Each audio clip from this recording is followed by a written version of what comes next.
Got a cool intro screen right here. I really like what they did with this. In fact, if nothing else, this intro screen reminds me more of the Diablo 1 kind of splash screen. I think it looks really cool. And yeah, it's really neat. I'm really digging it so far. We are doing single player, and it's a Hardcore Paladin, as you can tell here. And above me, fairly above me, you can see we have like a little summary of our character. For anybody who's curious, if you want like a quick snapshot of what our lad looks like, you can see the level, you can see our gold amount, our stats, or some basic stats. If you want more deets, if you want some more hot action, then you got to do PD2 care or PD2 CHAR in the chat, and that will show you a link to my character sheet on DiabloRun.com, or I guess Diablo.run rather, and that has a much more complete summary of my inventory. It does not show my my skills necessarily, but it does show all of my inventory. It shows a better snapshot of like these stats here, and it's actually a really cool website. I discovered Diablo.run not too terribly long ago, and I'm really impressed by it. So it's a pretty sweet resource to have. I know that speedrunners use it a lot, because if you're speedrunning and you're going through characters all the time, then it's great. Obviously, I'm not a speedrunner. I'm just playing like a chump, like as a casual chump, but I'm enjoying myself as a chump, so it's an enjoyable chumpification. But some Diablo, dude, that's correct. Yes, Diablo numero dos. Some Diablo 3, yeah. Diablo 3 is, I mean, I like it a lot. I recognize it's not everyone's favorite. It is not a perfect game, and for those like myself who played a lot of Diablo 1 and 2 back in the day, at first, you know, Diablo 3 was kind of disappointing, but it was made by a very different team with very different goals in mind, and with that in mind, I still like it a lot. So, I mean, well, at least I like it now. When it first launched, it was a little bit rough, but now it's much more improved. Let's see if there's any cool scepters that I want. I'm looking for a scepter that has really dope zeal and or blessed fire, or holy fire rather.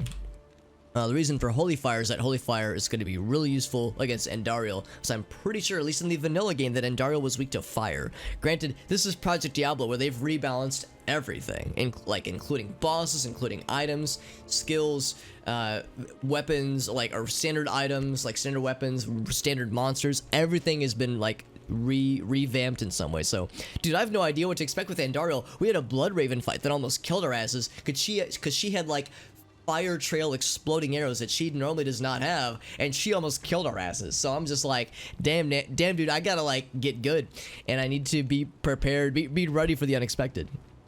I don't expect this hardcore character to make it like super far. I'd be shocked if we beat normal difficulty with him, just because again, it's clear to me that the ante has been upped significantly. But I'm hoping to at least, you know, give it a good honest try. We'll probably try a number of classes as I kind of like cycle through this game. Now let's see. So we got the dark wood. I think I actually found the tree of Inifuss, but I neglected to actually pick up the scroll, which is a little bit embarrassing. Oh, give me 1 sec. I just realized I'm having some audio things. I know you can hear everything just fine, but I can't. So give me 1 sec. Let me fix this real quick. There we go. There we go. Yeah, now I can hear the attacks and whatnot. Yeah, they're much better. And you'll notice that for those who have never played or heard of Project Diablo II, you'll notice that, like, man, we're killing things really easily right now. It's because our weapons have splash damage. It's like an ability that I think paladins get to melee weapons. So you can see right here that first inventory, that first modifier says melee attacks deal splash damage. I think that applies to all melee attacks, or for paladins at least, which is pretty sweet.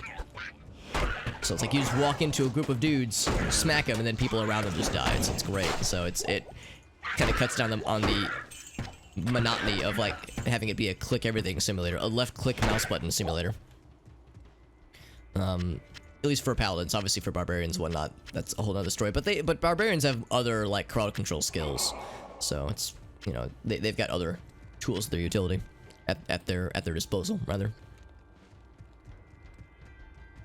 Got home at 2:30, went to work. Oh, geez, I'm sorry, Adam. Yeah, no, that sounds exhausting. You know, Adam, I'm sure you know this. I'm sure you know what I'm about to say. But if you need to hop off and get to bed, I would not blame you in the slightest. Of course, I'm glad you're here, and it's always a pleasure. But I don't want you to feel like you have to stick around for my selfish gain. If you're fading and you're like, dude, I need to get my ass to bed, I would not blame you. That sounds like a long time. or a long journey, but I hope the trip was fun. I know you were in Vegas with the lady friend, and I hope it was awesome. I loved the pictures that you shared of the, what was it? It was a cotton candy ice cream burrito, which there are those in the chat might say, Alex, that sounds cursed as fuck. I mean, you're not wrong, but it also sounds amazing. So, you know, I would want to try it and just see what happens from it. Just see what it's like, right? See it for myself. That's the second guy that dropped a club like in a row from Magic Monster Friends. I want to make sure we're killing all the bad guys that we see, but also there's like a lot of things around here, so it's like I'm taking it kind of slower. I'm gonna make sure I don't miss any drops that are of significance to me. For stuff like this, yeah, Grand Charms, obviously. Money, I am trying to pick up a decent bit of. It's not the end of the world if I miss some stuff, but I would like to grab it as much as possible. Especially early game because, you know, scepters that are really good are very, very expensive. So if I see a scepter that just screams my name that's for sale, I want to make sure we can afford it relatively confidently. Because if you leave to farm more money, then that refreshes Akara's stash. Or her inventory, rather. So it's like, gotta get it while the getting's good. Came in through with no expectation. Yeah, exactly. And that's probably the best way to do it. Like, I had expectations, but they were fairly low. And I think that's why I was able to enjoy Diablo 3. It's not that, well, I shouldn't say they were low, but it was like, I knew that the Blizzard that produced Diablo 1 and 2, I mean, technically it was a different company. It wasn't actually Blizzard, it was Blizzard North, which was a different studio at a different location, run by different people. So to say that the Blizzard that made Diablo 3 is different from the Blizzard that made Diablo 2 is an understatement. And it's kind of an oversimplification, because I understand that, yeah, Blizzard and Blizzard North, like, not only were they different companies, but they didn't always, like, get along, and they had very different and competing mindsets. And yeah, just different goals and whatnot. Like there were culture clashes and whatnot. So it's to be honest, I didn't actually understand how sometimes complicated that relationship was until I watched some interviews with David Brevik, who was one of the tech leads, or development leads rather, for Diablo 1 and 2. It's fascinating. He's a fascinating guy, honestly. And him and his wife actually stream on Twitch, which is always kind of fun, getting to catch their channel, getting to catch their streams rather. That's how it works. It works in real life too. Yeah, you walk into a room full of dudes, you smack people a couple times, then people just fall over. You smack one person a few times, and people just fall over in droves. It's great how that works out, right? Just a stare be enough to break the wills of me. yeah, exactly, man, exactly. Oh man.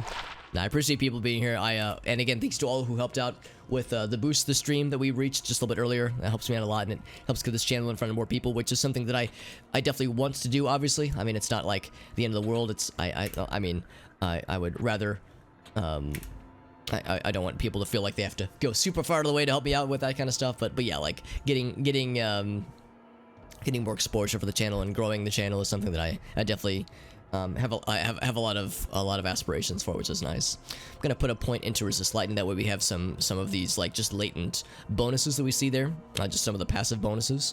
I'm thinking what I might spec into. I'm probably gonna put more into Holy Fire. I want to try maybe Holy Freeze. Oh, thank you, Benny. What's up, buddy? Thank you, Mr. Lava of the Benny variety. Good to see you, buddy. At 1 points to the counter. Actually, let me go ahead and do this. Let's go ahead and do our quick extra life dono. I said I was going to do it earlier, and I'm going to do it right now. Do a quick little extra life donation to get that point counter below 100. Thank you to Benny Lava for resubbing, my man. He's actually one of my old buddies from the LAN party days. And actually, I'm hoping that we can maybe get some LANs together relatively soon, now that, you know, quarantine, or at least pandemics, are starting to maybe quiet down a bit. People are getting vaccinated, so maybe we could have that in our future at some point. The only person unharmed was the man you smacked. Oh, very nice. So it was only the people in his vicinity that got taken out. Hell yeah. I like that energy, Arctic. That's some good shit. Stop all the download. Yeah. Benny knows. Well, both Arctic and Benny knows. Pork chop sandwiches, I got you. Pork chop sandwiches. There it is. I got you, buddy. We got those pork chop sandwiches on lock on all hours of the day. All right, so I've initiated and the dings. We got the dings and the sandwiches. I've initiated the donation station, so hopefully that'll show up momentarily. This is an opportunity to take a sip of my beverage. Sometimes notification takes a second. The duck army is rising. Duck army always makes me smile. I love it. The duck army is rising. There's so many like, oh, there it is. I wonder for people who have this stream alt-tabbed, if they're like bouncing around to different windows, if they're just hearing all these noises and they're like, what the fuck is going on now? It's the stream, what the hell? Yeah, it makes me think like there's other sound clips I want to add in too. I don't want to like go crazy with the sound clips because like it could blow up very easily and just devolve into complete nonsense. But I kind of like complete nonsense. So, you know, I'm a little bit biased, but nah, there's others I want to add in. It's very silly. Ray Skeleton is a dude. Yeah, it just plays it every time. If we wanted to be no, actually, what you want to do is you mod the Necromancer and replace the sound effects where every time you raise it, it does the spooky, scary skeletons, and then every time they hit somebody, you get a happy trombone or a happy trumpet noise, and if they die, you get a sad trumpet noise. That's the real shit. Real shit. Standard skeleton, I sleep. Skeletons with trumpets and trombones, real shit. Hell yeah. Let's go up here. There were some lads that we didn't murder. We didn't kill them dead enough, at least because they're still alive, which is illegal, as we all know, for demon lads to be alive in our vicinity. That is forbidden. It's a small shield. I'm probably not gonna use these small shields. In fact, it's probably getting to the point where I'm gonna start dropping these things, or at least not picking them up, because we have some like pretty good gear already. Not amazing, but pretty good.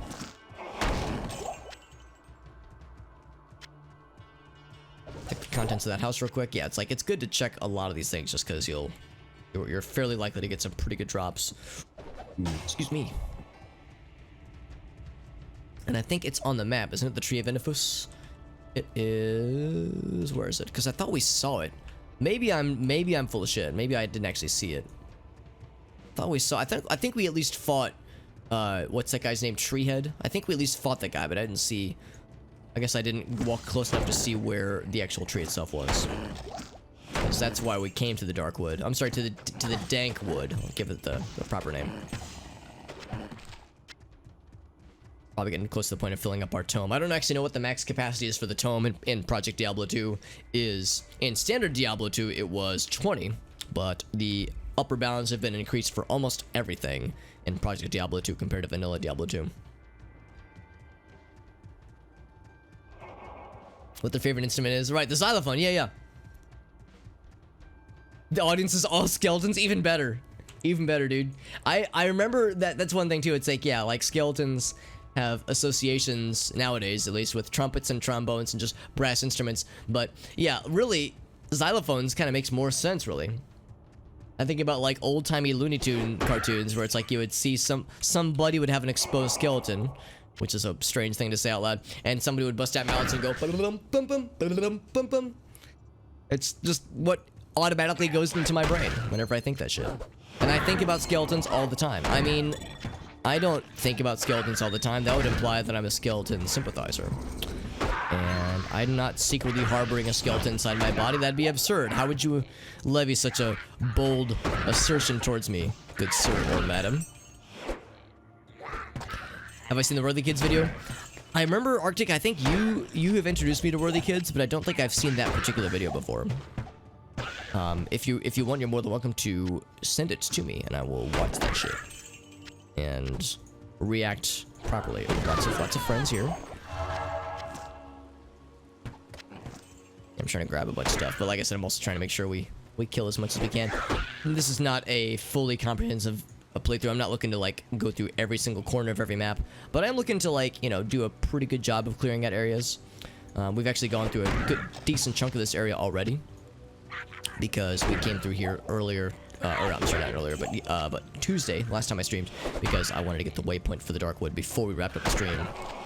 Because we're getting Mr. Kane tonight, which means we have a mini boss battle with Griswold coming up, which I'm kind of curious to see how that's gonna go. Our inventory is filling up mostly rapidly. Actually, I might drop that one just because it's low quality, so it won't sell for much. It might still sell for a decent bit, though. There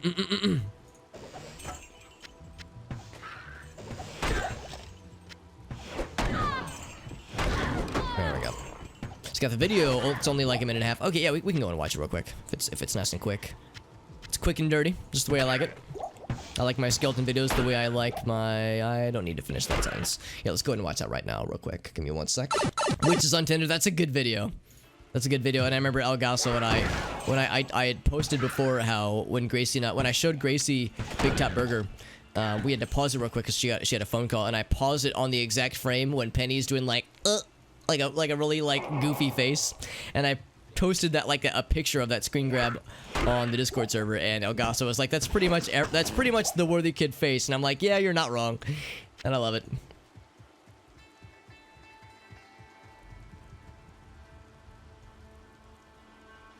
Yeah, the pillow. Yeah, that's what I thought you meant. The pillows are known for doing the soundtrack, not the Worthy Kids people, because they probably. I mean, I don't know how old the Worthy Kids folks are, but I'm guessing they're old enough or young enough rather, where when FLCL first came out, they would have been like either not born yet or very, very much youngins.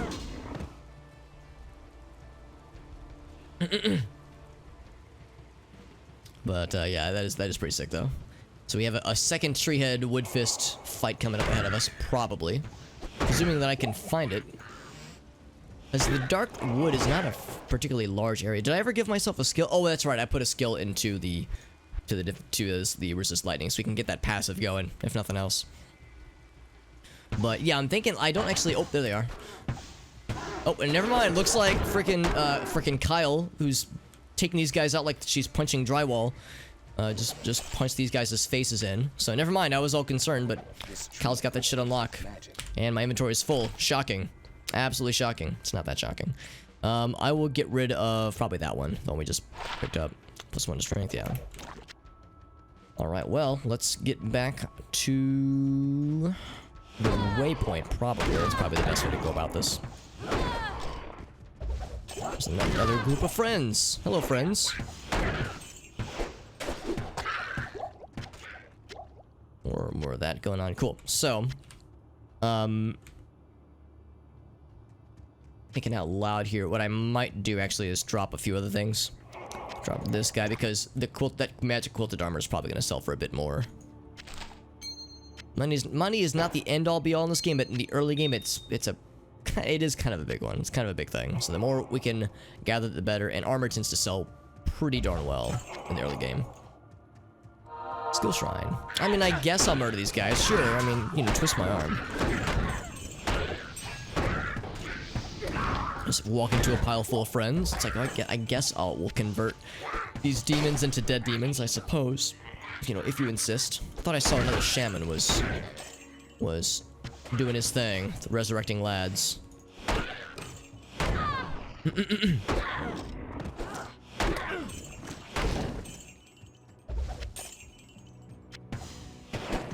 There's the tree down there, and of course we just got a new Grand Charm. Do we have room for this? I really don't, so we're gonna use the town portal after all. I was like, I'll be efficient and use the waypoint, but nope. Greeting. Oh, very good. Penny is a precious cinnamon bun and shall protect her with your life. Yeah, that is an appropriate description for her as a character. She's like so innocent and harmless and adorable. Because you get the full spectrum of personality traits with the 3 main characters. Because like Penny, like she's presumably maybe a little bit new, and she's like very, very optimistic and adorable and like needs to be protected or should be protected. And then you have like, I can't remember his name, but the dude with the glasses who's like he's worked with Steve before, so he knows he's kind of nutty. And you just get a nice spectrum of like of the various characters. That one's just okay. That one's a little better. I think we have pretty good armor. Well, we don't have great armor for her, but we have better armor than this at least, so we'll stick with those for the time being. Slightly better lightning resist, yeah, it's not really worth. Poison damage, nah, it was not that good. +1 to dex, that's actually kind of tempting. I might give that one to this guy. It's not that much, but it's enough, I think. Oh, I didn't even notice that this one has not really anything good on it at all, so we'll sell that. We'll keep that one. I might get rid of a few of these. Lightning resist is pretty good. Fire damage, I don't think that is really necessary anymore, so I'll get rid of that one. And we'll keep the rest of these. I might get rid of this one eventually, if we can find a more spatially convenient or spatially efficient version of something similar. 10% faster casting rate is great, but it's not really great for us as a paladin. As a palsy wowsy. Man, that's kind of a shame because that's a really good one. I might just stash it for now because we depending on which build I end up going with, that might become important. Nah, I'm good on that one. 2 10% faster casting rates rings. That's kind of nutty, especially back to back. That's much better. Stick with that one. We have 3 more. Once we get Deckard King, we won't have to go through this monotony of identifying things by hand. I'm gonna keep our old ring. Lightning resist, tempting. I might keep that one. Lightning resist plus, actually, no, we're good. This one, it's only 8%. It's not that great. So we'll keep these 2. The rest of that should be good. Mods for Bannerlord. Oh yeah, Bannerlord. That's cool. Were you looking to? I guess you've already played through the games, Elgaso, or the game rather. I know there's a few Bannerlord games, aren't there? Oh, I'm thinking of the Banner Saga. Never mind. I'm thinking of a different game. But because yeah, I'll confess I've never played the Banner Saga or Bannerlord before. Do I want to buy? Do I want to buy things? We have a lot of money. I like money. Let's see what she's got for sale. We could maybe get some cool stuff. Ooh, 10% fast hit recovery. Okay, that's gonna be a hard to beat helmet, honestly. Mountain Blade. Oh, that's the name of the expansion. Okay, I was thinking of a different game then. So yeah, I gotcha. But no book though. Yeah. No, I'm not gonna buy an identify book just because I usually just hoard stuff in my inventory until I get to 10, and I just have Deckard Cain handle it for us. Usually that's what I do. And buying a tome is more expensive than buying individual scrolls. Well, buying a tome once is more expensive at least. Once you got it, you're pretty much good. 10% chance. Tempting, but nah, I think we'll stick with the dexterity. +5 to strength. That's pretty good, actually. We have it +2. Wow, this is just our current sash, but better. Like, no debate about it. I might actually stick with that one, actually. For our lady. Tips Fedora, milady. +1 to strength. Yeah, it's like, so some of the stuff is pretty good. Some is just so-so. 1 to dex instead. We'll stick with the strength for now. Yeah, axes are really good. They do really good damage. Because the stuff we have right now is not that great, honestly. I could be convinced to par with it relatively easily. Oh, it's not it's a full-on sequel though. Oh, okay, I got you. Not a huge amount of content, but yeah, it is fun. And like you said, if there are cool mods for it, that's something to consider too. Holy Bolt. +1 Holy Fire. Thorns, 10% faster. That could be good. It's expensive. We can afford it though. We're already over 100,000. That's crazy. Freaking money bags out here. Yeah, I feel like I haven't found a great scepter that I'm like, yo, I gotta have it. I'm holding out for that scepter that just sings to me. Literally. Okay, maybe not literally, but inspires me. Because yeah, those things are expensive, but if you can find a really good one that'll last you a while, it can be really nice. It's tricky though, because if you find a scepter that has too many great bonuses on it, you eventually get into that awkward situation where like you're finding better weapons that do more damage, but they don't have those fun bonuses. So it's like you're feeling kind of stuck. It's like you're like, well, I need these skill bonuses, but I'm dealing less damage. So it's like I have cooler skills, but I'm not killing guys as fast. So you're like you get in that. It's easy to get in that awkward position. Rather, is at least if you're playing as like a sorceress or as a necromancer, you don't care if the wand does shitty damage because you're not meleeing things. Not, you know, relatively early on, you're not gonna be meleeing things nearly as often. Whereas when you're a paladin, you're gonna be, you know, smacking shit all the time, slapping bastards left and right. Oh, what am I doing? I should have just taken the town portal to Stony Field, or that's the town portal, the waypoints. Ooh, we got a big cheer from Mountain Biker. Thank you, Mountain Biker. Thank you very much for that, my friend. It's very generous of you. And Daddy Andariel, thank you very much, Murdercrats. Even though Andariel is a lady, maybe it's a gender bent Andariel. Maybe we'll find out soon what to expect. Oh, we have lots of friends. Hello, it's me again. It's your boy, here to murder all your little dudes, all your little lads. We were in the stony field last time, and let me think for a second. No, never mind. It's Cold Plains is how we got to the burial grounds last time. Stone Skin. Gorebang the Jagged. More like dead the dead. Nailed it. Because I killed her. That's why. That's why I ham-fisted that sick burn. I remember, I don't know if he's in the chat right now, but I remember we were talking with Dave a couple days ago, and he was talking about how fun it is modding Mass Effect 3, and even though, like, well, of course he's been contributing to some mod efforts that he's been working on lately, but also, like, I think what he was also meaning is that the notion of, like, finding mods to like put into a playthrough of Mass Effect 3 is a lot of fun, because there's a lot out there, and there's a lot of cool, ridiculous stuff that you can do. And I was thinking about that the other day because I have recently gone down a bit of a rabbit hole when it comes to RimWorld mods, because I've mentioned that I'm getting ready to, well, not getting ready, but after we do a decent bit of Project Diablo 2, we'll pivot over to RimWorld for a spell, because that was something that I enjoyed very thoroughly about a year or so ago. And we're in the stony field, right? Surprised that the stones aren't showing up on here. Maybe you have to be in big map mode to be able to see the stones, but well, let's look for it. But anyway, just to complete that thought though, I've been going into a bit of a rabbit hole with RimWorld mods. Also, the nut button. You got it, fam. Thank you for the nut, Mr. Mountain Biker. I shouldn't assume Mr. Mountain Biker, but thank you, Mountain Biker, for the nut button. But yeah, I would say like I'm actually looking to I'm putting together a list of mods that I'm going to be using in my playthrough, but I'm also looking to like put together a Google Sheet document, or that's an oxymoron, but a Google Sheet list that kind of shows here are the mods that I'm using, here's why I'm using them, and here's what this mod does with like a link to it.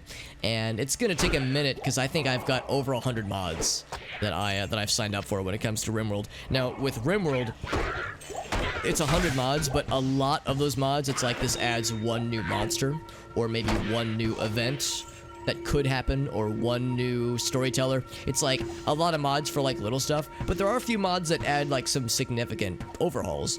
Some things that offer some AI fixes, some things that offer like more challenging encounters, some late game changes. So it's like I'm really fascinated to see what it's going to be about. But I was thinking about it earlier, how like when Dave was saying how much he enjoys, obviously it can take a lot of time to do so, but kind of putting together a list of like, here are some ways I want to like play like a modded playthrough of this game that I like. You could really lose yourself going through that kind of shit, and I wouldn't say that I've been losing myself necessarily, but I've been maybe going a little bit overboard with it, and I'm looking forward to seeing what that's going to be like, because when I played through RimWorld almost exactly a year ago, it was with no mods at all. It was completely vanilla, and I loved it. And I mean, honestly, I could play it several times more with no mods and still have like new experiences. But I'm also like, ooh, I'm kind of curious though about the modding scene for this game. I hope it's ridiculous. Oh, that wand is not very good, by the way. Who says a lady can't enjoy being... I mean, you know what? It's something we can all enjoy from time to time. And Dariel, she's probably a top, so I think she would probably agree. I like how there's this one Karen Stone over here who's just like the reject of the group. This is the one Karen Stone that didn't get invited to the reindeer games. These may be Karen Stones, but they're not Care Stones. Oh, no. Maybe they're Karen Stones. Maybe they got like the swoosh. The hair swoosh. Maybe that's what's going on here. What's up, Derek? Star Trek mod. Oh, yeah, I've seen that one. Believe it or not, there's a Morrowind mod.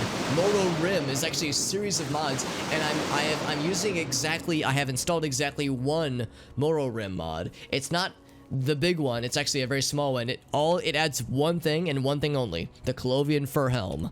The only thing you really need, honestly.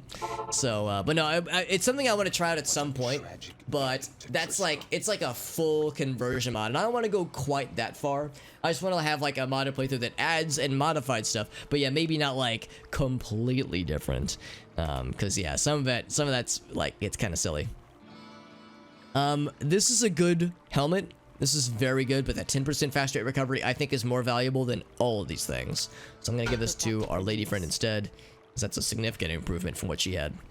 But yeah, that's a good helmet. But when you're a paladin, hit recovery is paramount to survival, because getting stun locked into death is awful. So it's like, yeah, and 10% isn't much, but if you have a few things that give 10%, that's got a 10%, that's got a 10%.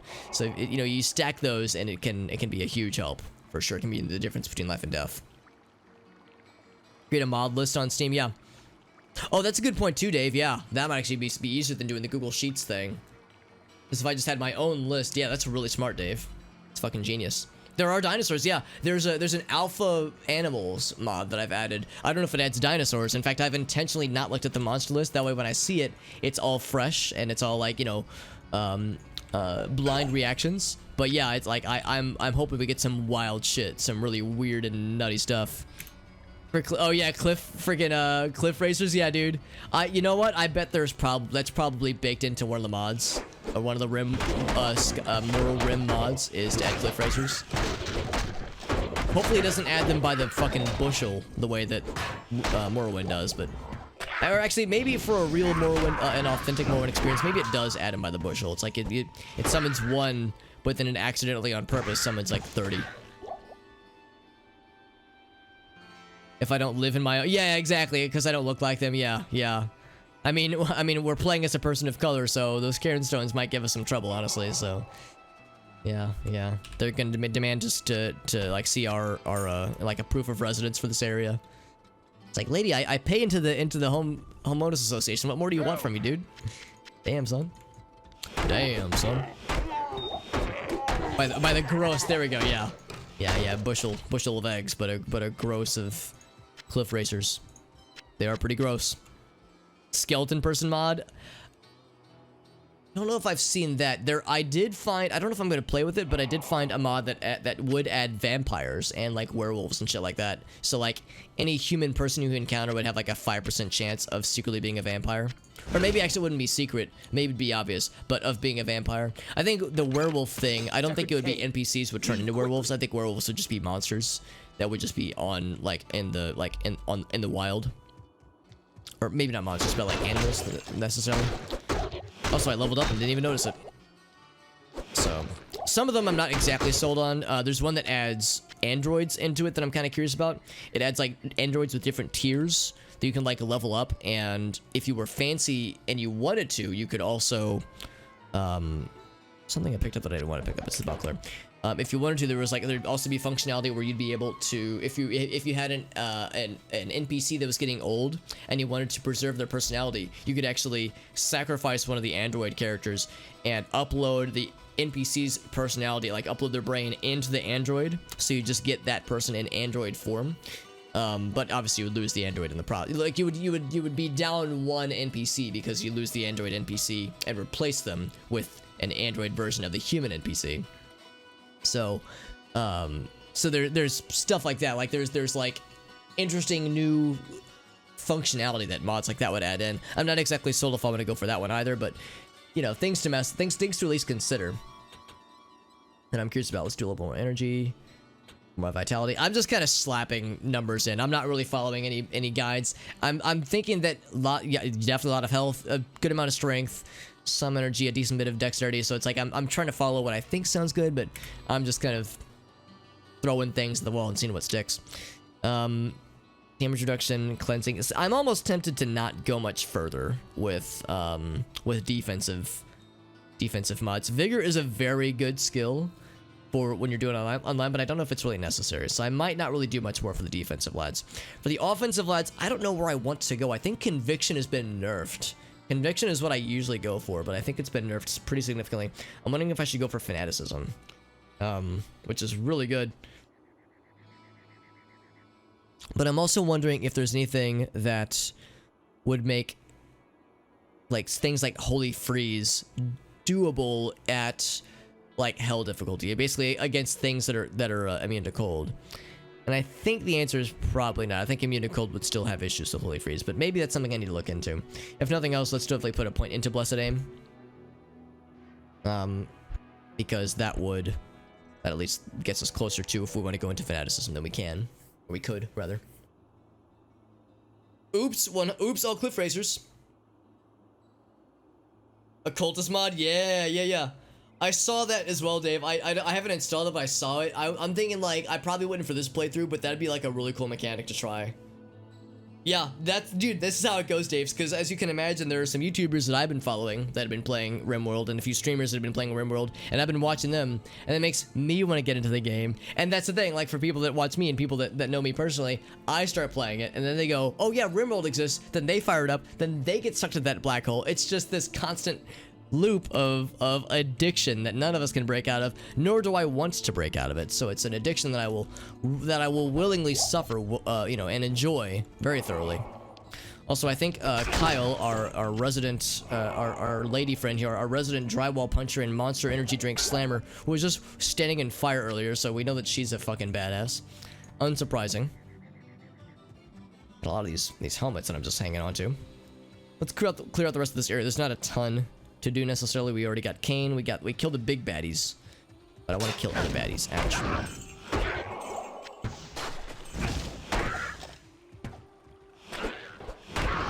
There we go. It's nice too having an NPC friend. I can just like I can kind of fuck off and like go and pick up items, and she's killing things for me. This is great. She does all the work, and I take all the credit.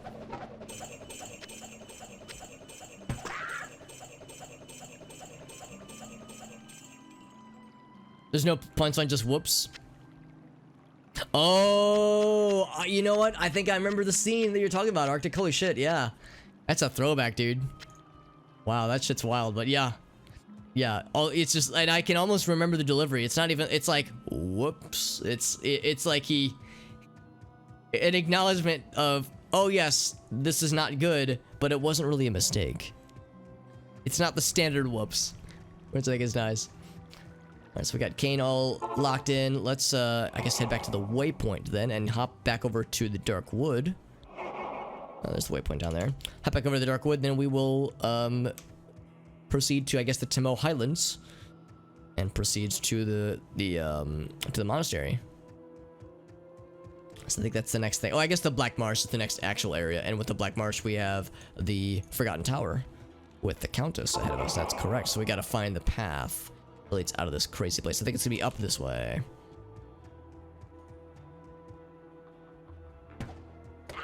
Probably holds up pretty well. Yeah, I was thinking about that not too long ago, Arctic. I used to love that show as a kid, and I bet there's a lot of things that were, if I were to watch that show nowadays, I would be like, I obviously I'm not as a 32-year-old man, I'm not exactly the target audience for that show anymore, but I bet there are things I'd be able to appreciate where it's like, wow, that was a clever like joke that they just did, or like a clever gag. I feel like it was one of those shows where it was meant for kids, and it's, you know, that's the target audience for sure. But there's stuff there where an adult watching it would be able to be like, oh, that's pretty clever. Like an adult watching it would be like, all right, this show holds up. Like this show gets my approval. Just those little moments that people of any age can appreciate. And of course, there's the meme potential of, Stu, it's 3 a.m. What are you doing up? What are you doing making chocolate pudding? Because I lost control of my life. Just moments like that are iconic. Written away where, yeah, there's jokes that, oh, that's a good point too. There's probably jokes that I forgot about or never even really internalized or like understood as a kid, where if I were to see it as an adult, I would go, oh, we're going there, are we? But for kids, either they wouldn't understand it or it would just go over their heads. So yeah, that's always kind of fun. A little something for the older folks there. Well, not older folks, but the more adult audience. Because, you know, people like their parents watching it with them. It makes sense. See, I don't even have to play the game. I can just fuck off and let Kyle do all the work for me. This is great. Good on you, Kyle. Punching those skeletons and carvers as if they were boards of drywall. Just pretend the monsters you're slamming are Monster Energy drinks, and then you're slamming them in a different way, just devouring them, liquefying them, and then drinking them. Metal AF 49. We're getting close. I think we're getting close. A max size of 50 makes sense, I think.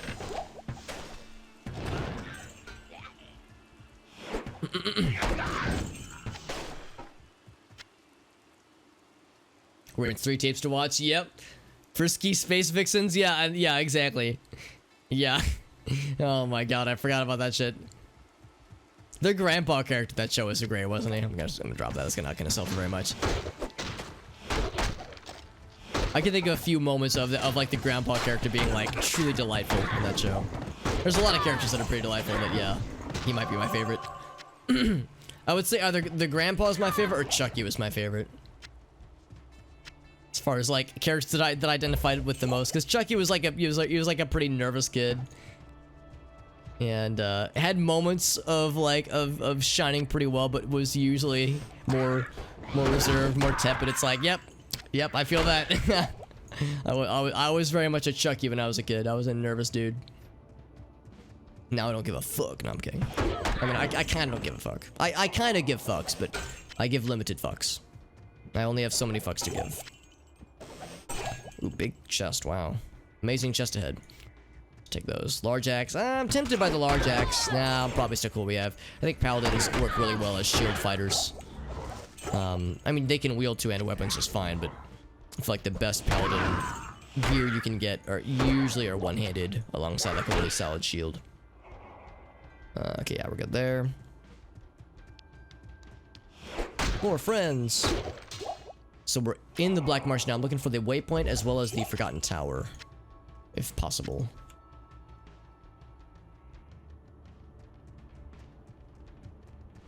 Oh, all right, Arctic, you got me. I'll confess, I don't think I actually know what that one's from. No one will take my fox. Pepe hands. I cry every time.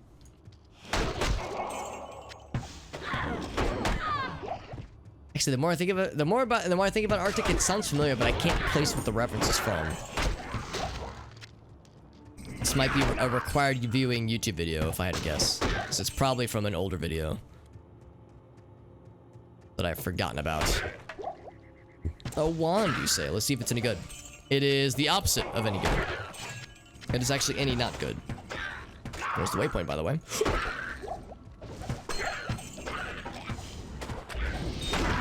There we go. There's a few more. I was gonna say at least one more shaman. Wow, we got the waypoint and like a carver camp and the Forgotten Tower all back to back to back. Makes my job so much easier. Alright, so we got the full key stack. Stacks on stacks on stacks. Yeah. In the playlist for important videos, I was thinking the same thing, Arctic. I was like, I wonder if it's one of these videos that would make it required viewing. Required because it is important. Like, classified as important. Of course, we got more shamans over here. Shamans. Shalads. I think I saw there was another bundle of them over here, so it's like... It's so easy to be like, it's candy, you know, you're just getting, you just like... bounce from like area to area. This is all the dudes you need to fight. I mean, I don't have to fight these guys, but I kind of need to. I'm implored to do so. I think there's at least one more shaman. I thought I saw another guy get resurrected. Paid money for this, but could play Path of Exile. Joke's on you, Victoria. Project Diablo 2 is a free mod, although you do need an actual copy of the game, so yeah. It's true, I did buy this game, although I bought it many moons ago, so this was not a recent purchase. Also, I have played Path of Exile, and it's a good game, it's just not my cup of tea. I've mentioned before that I sometimes struggle when it comes to, I guess you would, sometimes people use the term Diablo likes, which I think is not always a fair assessment, because it's like, Path of Exile is very much its own game, but, I mean, yeah, there of course there's an influence with Diablo 1 and 2 for sure. But yeah, I mean, Path of Exile is an incredible game, and it's very good. It's just not my cup of tea. I've tried it a few times, and I don't like hate it, but whenever I play Path of Exile, and as well as most like or Torchlight, a number of other Diablo likes, I find myself usually thinking, I'd rather be playing Diablo 2 or Diablo 1. I've joked before, I'm like an old curmudgeon. It's like I know I like what I'm used to. It's like I'm a sucker for familiarity and nostalgia to a degree, but just having it be a very familiar game in that sense. This is probably the game I've played the most in my entire life, like number of hours. So this game, you know, means a lot to me in a number of ways. So I would say in that sense that's where I get kind of locked in on like You know, this is the one I like. It's the meme from Top Gear where he's like, this is brilliant, but I like this. Like that's like me with Path of Exile, or really just most Diablo likes. It's like, this is great, but here's the one I like. So that's just how it is. Path of Exile is a great game, and it's free, which is awesome. It's a free-to-play game. There are some things you could make the argument where like some things are made better when you spend money, like having more inventory slots, or at least stash slots, or I guess stash tabs, I guess. So there are benefits for sure, but yeah, it's not required at all. But thank you for being here, friends. We're playing Diablo 2. This is actually a fan-made mod called Project Diablo 2. It rebalances pretty much everything. You get a whole bunch of new stuff. You get some new abilities. Like for Paladins, for instance, we get stuff like Holy Nova and Joust and Holy Light, which I've never even tried out yet. So you get some cool stuff like that. You get every boss and every monster and every piece of equipment is rebalanced. You get a bigger stash, bigger inventory. You get a bigger stash over here, and the game plays in widescreen, 16:9 ratio, free of charge, which is nice, just out of the box. So sweet widescreen resolution, so that's kind of nice. So yeah, it's really cool so far, and I'm really digging it, and this is awesome. So thank you for being here, friends. Stay away from the loot. No. Zetno is one of the few lads who he gets our share of the loot as well. Just as long as he's not one of those people that's harboring a skeleton inside of his body. That's where we get a little bit nervous. But thank you for being here, my friend. Yeah, so you've played Project Diablo before. Okay, yeah, because this is my first time checking it out. I've been like lurking in their Discord server, in the Project Diablo 2 developer Discord server for a while, and as you can imagine, I hadn't really had a chance to like really dive into it yet, but until now, and I'm really digging it. This is season 2 they're in right now, so I've missed a full season. Like I'm late to the party, but better late than never, and I'm really digging it so far. Sell a bunch of these things. 2 to mana, yeah, some of these are not that great. 2 to dexterity. I mean, I would say strength is probably better. It's tempting though. Maximum stamina, 10%. That's also tempting. 1 to mana after each kill. That's probably not as effective for, well, maximum damage though. We'll stick with it for now. That's looking pretty good. Doing the Cal level in Diablo 2. The Cal level 2 is not slow paced. Yeah, Cal level 2 is, if you're playing the Cal level 2, you gotta like be on your feet for sure. I just feel like the game overall is slower paced compared to like, you know, Path of Exile or Torchlight 2 or Torchlight 3 for that matter, or like the newer styled games. I feel like those are more focused on like kind of not running and gunning necessarily, but like more like having abilities that deal with bad guys very quickly and kind of powering through. Less like contemplating on like single areas for longer periods of time, and more for not blitzing necessarily. I guess some people play it where you're like blitzing through it, but I feel like there's just more focus on like on the killing monsters and getting loot as like the core of the game. As like that's like the focus. It's definitely a focus in Diablo 2, and definitely a bigger focus in Diablo 3, which is why I don't like Diablo 3 as much. I kind of wish Diablo 3 was slower paced. But again, that's like my old-timey view on it, and I realize that that's not what everyone likes. That's not what everybody wants. Got to give the people what they want. Also, this is my first time finding a topaz, apparently, and I found 3 of them. And my inventory, my stash rather, is getting out of hand very quickly. Although once we get the cube, that'll become mostly a non-issue, I think. So we got that to look forward to. Were you digging it though? Yeah, because it's still an alpha, right? Yeah, that's exactly it. Yeah, it's because I remember looking into it and I saw that, yeah, it wasn't out yet, but yeah, I'm really fascinated by what I'm seeing with the game though, Sentinel. Just talking about it. Oh, okay. Maybe I'm thinking of something else though, because I thought I saw you were streaming it at one point, but I'm thinking of a different game then. Because that sounds pretty sweet though. Ed Trooper, good to see you, friend. D2 is very, yeah. I mean, there are times and builds for this game that do turn this game into a screen clearing simulator, where you walk into a room, you press the right click button, and everything in the room dies. I mean, that's pretty much what the sorceress becomes when you get Frozen Orb for the first time. You just cast Frozen Orb in a room full of bad guys, and things just fall over dead, and it's great. But pretty soon after that, like, you know, once you get into like Nightmare and definitely Hell difficulty, it's gonna get spicy until you, well, or rather unless you get like Enigma or something, unless you get like the right kind of build that lets you just murder things with reckless abandon. So this game does have a at least some of that as well. It's not like this game doesn't get silly with like having some overpoweredness and some like killing a bunch of monsters and you're getting loot and that's all the game is. Like there's some of that in this game for sure, and the cow level is a good, like Victoria pointed out, is a good example of that. And that's part of why I kind of have a soft spot for Diablo 1, because Diablo 1, I mean, that game is closer to a turn-based game with like how, and I say this in a good way, how slow it is. And I like how it's like, how punishing it is. If you try to like power through, if you try to rush, I guess if you really know what you're doing, like if you're a speedrunner, you'll be fine. But for most people, if you try to treat the game like you would treat Diablo 2 or definitely Diablo 3, you're gonna get your ass kicked, because the game is kind of like, it's built around the deck being stacked against you, so to speak. Whereas Diablo 2, I feel like it's an easier game.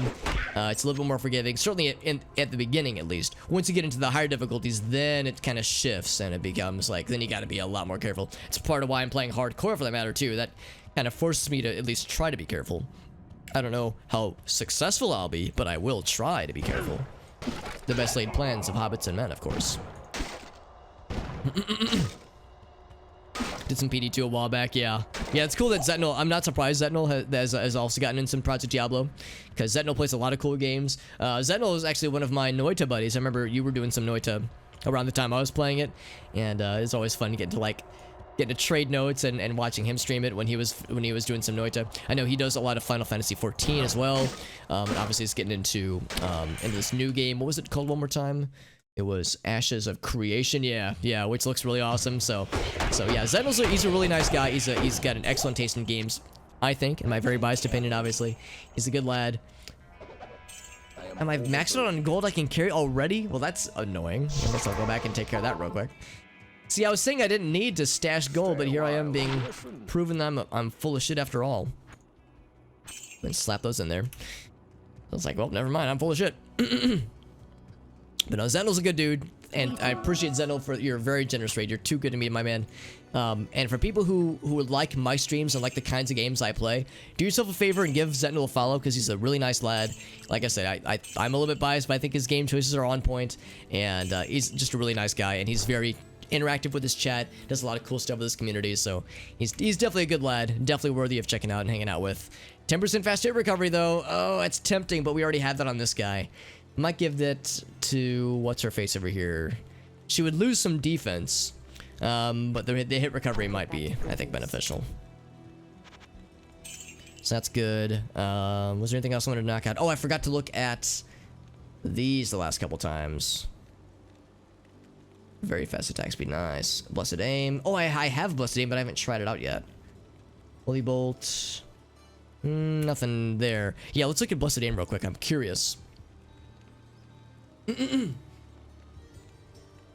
grab some food. Oh yeah, by all means, yeah. Especially because it's kind of late. I don't know what time zone Zetnil's in, but I know it's getting late for some folks, so I totally understand. You to kill or get one shot. Oh yeah, it does happen. What's up, White Fleur? Good to see you, bud. Yeah, builds for damage reflection. Yeah, that's exactly it too. And that's the thing, when you have thorns in normal difficulty for like at least the first act and probably a good chunk of the second act, yeah, you can just be a walking like sponge for damage, and you're just dishing out more than you're taking in. The tricky thing about thorns, that by the time you get into nightmare difficulty, this percentage gets, I think, halved, and then in hell difficulty it gets, I think, 1/4'd. So unfortunately certain builds become less viable later on. But you're right though, White Flare, yeah, like it's kind of silly how it doesn't take much to make something that's kind of overpowered for normal difficulty, at least. So for somebody who only wants to play the normal difficulty, yeah, this game can be kind of a pushover in that sense. However, since this is Project Diablo 2 and everything's been rebalanced, I mentioned earlier that Bloodraven almost killed us, and I never have trouble with Bloodraven. No one ever does, because she's the first mini-boss battle in the game, and she's a pushover normally. But in normal difficulty, despite having a decently leveled paladin with decent equipment, she almost instantly killed us multiple times with those exploding arrows, with those, like, with the flame trail on it. Like, that shit was scary. So it's like, now I don't know what to expect. I have no idea what to expect from Andariel. No idea what to expect from Duriel. Lord forbid I make it to Duriel and get fucking bodied by his ass. He's a scary boss fight even in vanilla for a hardcore paladin. So I have no idea what to expect. Freaking Countess could have some surprises that I would have no idea about until I meet her. So that's part of the joy of Project Diablo 2, is that it forces me to play a little bit more careful because I have no idea what to expect. This ain't my grandpappy's Diablo 2 anymore. Yeah, 100% with you, Allure. It's nuts. I think that was done intentionally by the developers as a way to say, this is not the Diablo you think you know. I think they did that intentionally as like a jarring realization to players to say like, oh fuck, I gotta be on my toes because the things that I thought were pushovers might just crap all over me if I let them. So yeah, this is attack rating. I think I'll probably stick with Might a little bit longer. I was going back and forth on whether or not I wanted to use Might or Holy Fire. Because with Might, you get 1828, and with Zeal, obviously. With Holy Fire, it's...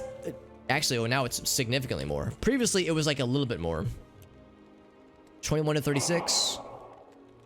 That's not a huge difference, but it is not insignificant. The reason I've been holding off is because Might gets applied to our mercenary as well. But now I'm like, I don't know. That is a significant improvement. Maybe I will just go for it. The tricky thing about Holy Fire is that it's only for us, and of course it's fire damage, so if you find somebody that resists against fire, it's not as sexy.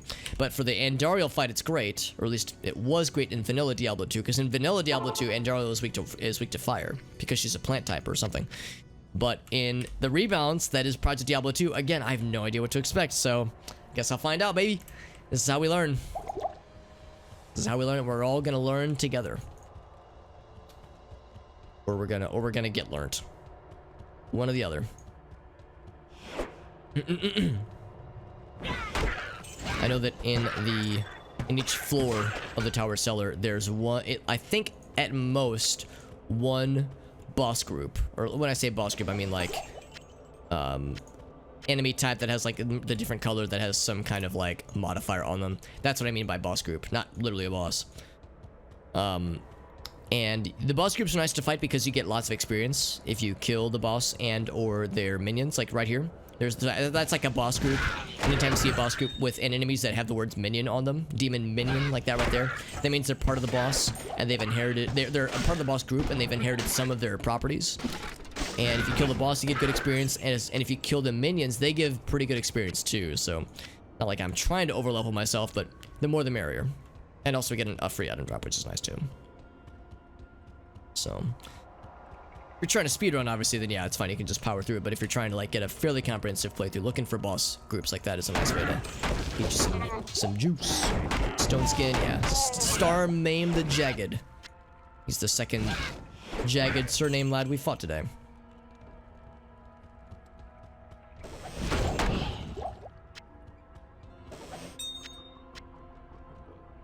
Oh, I think we filled up a stash of keys. I'm trying to remember how we lost our stack of keys earlier. I must have sold it accidentally. Or I wonder if there are chests that require more than one key. Like, I wonder if there were chests that required like several that I just didn't notice until after my stash had been, or my stack rather, had been depleted.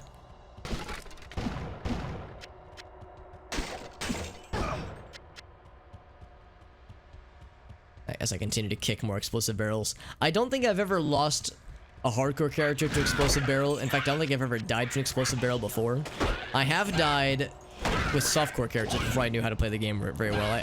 I've had softcore characters die or have deaths from like those flame those like flame piles, and those like flame walls that are just standard obstacles that are just chilling. Just like not like these torches here, but like the flame obstacles that are just on the ground like forever. I think it was actually at Andariel's chamber. I think I was playing online with some friends, and I think what had happened is that I'd gotten poisoned by Andariel. Then we killed Andariel, and I went to loot the body that was like up in the top left corner, and I wasn't paying attention to my health, and my health had been reduced to 1, and I wasn't paying attention, and I just walked in the fire and just auto died, and I was like, oh, good to know that can happen. I mean, I don't know why I was surprised. Like I shouldn't have been surprised to see that happen, but it was still like, right, this is what happens when you walk into fire with literally 1 health to your name. There's the Countess, and she's fucking dead. Okay, so never mind. Countess is fine. 2 runes, Tal and L. I think stealth is Tal F, so we are close to a stealth. But I don't think we have any 2 socketed armor right now, nor do we necessarily need them. What bow is she using right now? Oh, it's a crossbow. This longbow could actually be pretty good. In fact, it probably will be pretty good for her. So, we'll see. Actually, well, okay, never mind. The longbow could be awful, but we'll see. We shall see. Map is less invasive. Yeah, I think there are map settings. So I think there is a way to have a bigger map, maybe. Maybe I'm thinking of something else. Yeah, I think I'm thinking of something else. It's probably like, yeah, auto map options here. So I think, yeah, I think you could like you could modify it if you wanted to. But yeah, the default setting is pretty chill, and I think I'm kind of liking it. I think I'm used to having the map overlaid like on top of me at all times. But when you're streaming, I think it's better. Well, I think it's better. Obviously, it's subjective, but for me at least, I like it a little bit more. Being able to see the player and the character a little bit easier, or the player character rather. So hang on to these. Yeah, we'll identify both of these and see what Kyle thinks of them. And if she likes them, she'll use them. And if not, she'll punch them like there's some drywall. Alex, you've used the Kyle punching drywall joke a lot tonight. Are you sure that it's not overstaying its welcome? No, because I don't have a lot of jokes, and I gotta use what I can find. So beggars can't be choosers, as they say. I'm gonna give it as much mileage as I can. Won't be the first time I've overused a joke, and it won't be the last. Let's go and hop out of here, and of course we did level. I'm just gonna take a teleport. Oh wait, did we find the waypoint? We haven't found the waypoint for Black Marsh, so never mind. Taking the teleport wouldn't really save us any time. Oh, we have found the we have found the waypoint. I'm pretty sure because it's right outside. Yeah, let's just do that then. Well done. Good day. The rogue mercs got auras and oh really? Oh, that's awesome, Laura. I did not know that at all. That's incredible. Yeah, so she'll eventually get her own aura. That changes things. Because, yeah, at first I was thinking I would just, you know, switch out for an Act 2 mercenary eventually. Because, yeah, their auras almost make them worth their price of admission alone. But, yeah, that sounds excellent. That's really good to know. Thank you for the heads up on that, Laura. That sounds perfect. What are you using right now? So, enemy resistance. Ooh, that's pretty good. Lightning damage is nice. Oh, it gets both? Oh, what? Wait, is that just a thing that these just get now? Enemy physical resistance. Oh, okay. I see. I was thinking that was like I put that to good use. a special thing this one crossbow got. Is that something that all crossbows have now? It doesn't apply to the bow and arrow. Interesting. That's kind of a cool thing to see.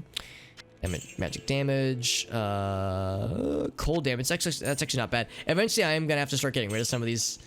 Because I don't think I need to hold on to all these. 8 to life, that's not very good.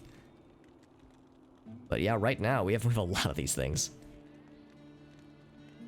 Yeah, the PD2 wiki, yeah, and I'll confess, I have looked through it previously, but I haven't looked at it in a minute.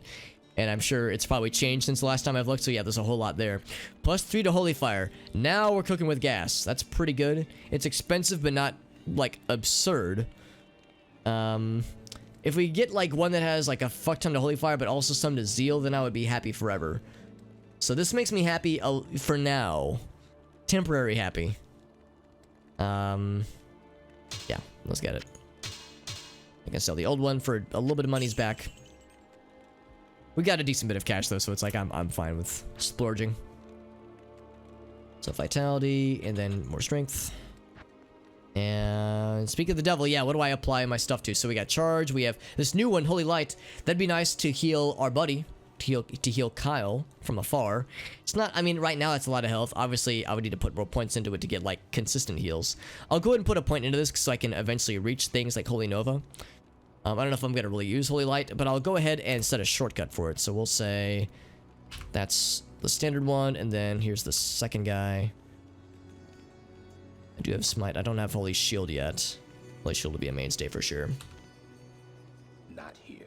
So that's kind of nice to get the little health bar. Not here. And it's tricky because it shows their health bar based on the size of their name, so it makes it look like she has a small health bar. She doesn't. Her health bar is normal size, but the small number of characters to her name is misleading. That's kind of how that works. And I remember thinking the same thing too. It's like, you know, you fight Diablo and he only has 5 D-I-A-B-L-O, sorry, so 6 letters to his name. And so it makes the name look a lot smaller, so it's kind of harder to gauge his health sometimes. All right, and our first 2 runes. Look at that. I do have a list of rune words that I'm going to be tracking to keep an eye out for, like things that I would like to find if possible. Obviously, I would need to look for equipment to match it as well, and some of them are going to be impossible to find because they require like the really high level stuff. But eventually, it'd be nice to get some of those. Good day. Get some rune words. I mean, things like, what is it? The freaking, the shield one. Ancient's Pledge is always easy to get because you get it pretty much for free in the late game. Anything cool? Attack rating. I think if I were to get this build, it would give us a 3rd slot here. I really like that 5 strength though. And the poison resist is going to be helpful for the Andariel fight. Although we have what's it called? Antidote Potions to help out with that. I hope Antidote Potions work the same way they work in the vanilla game, where it actually stacks and allows you to get some bonus poison resist. I hope they work the same, but I guess we'll find out. Oh fuck! What am I doing? Wrong way.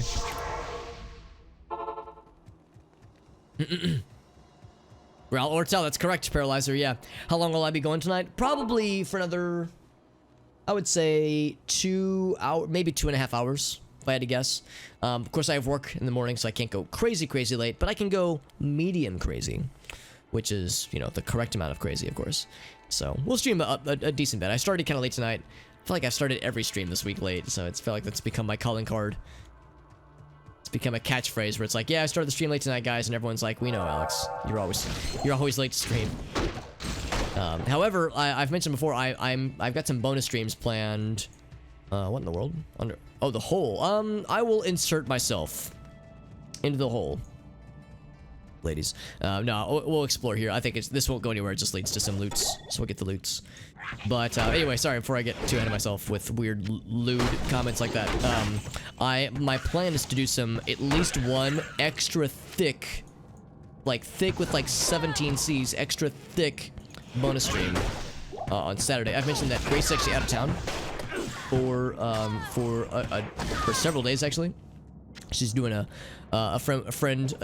trip with one of her old high school friends, just a ladies trip with the 2 of them, and and I was like, you know, she was like, hope it's okay, and I was like, you know, I can always keep myself occupied, so it's like I like do some bonus streams.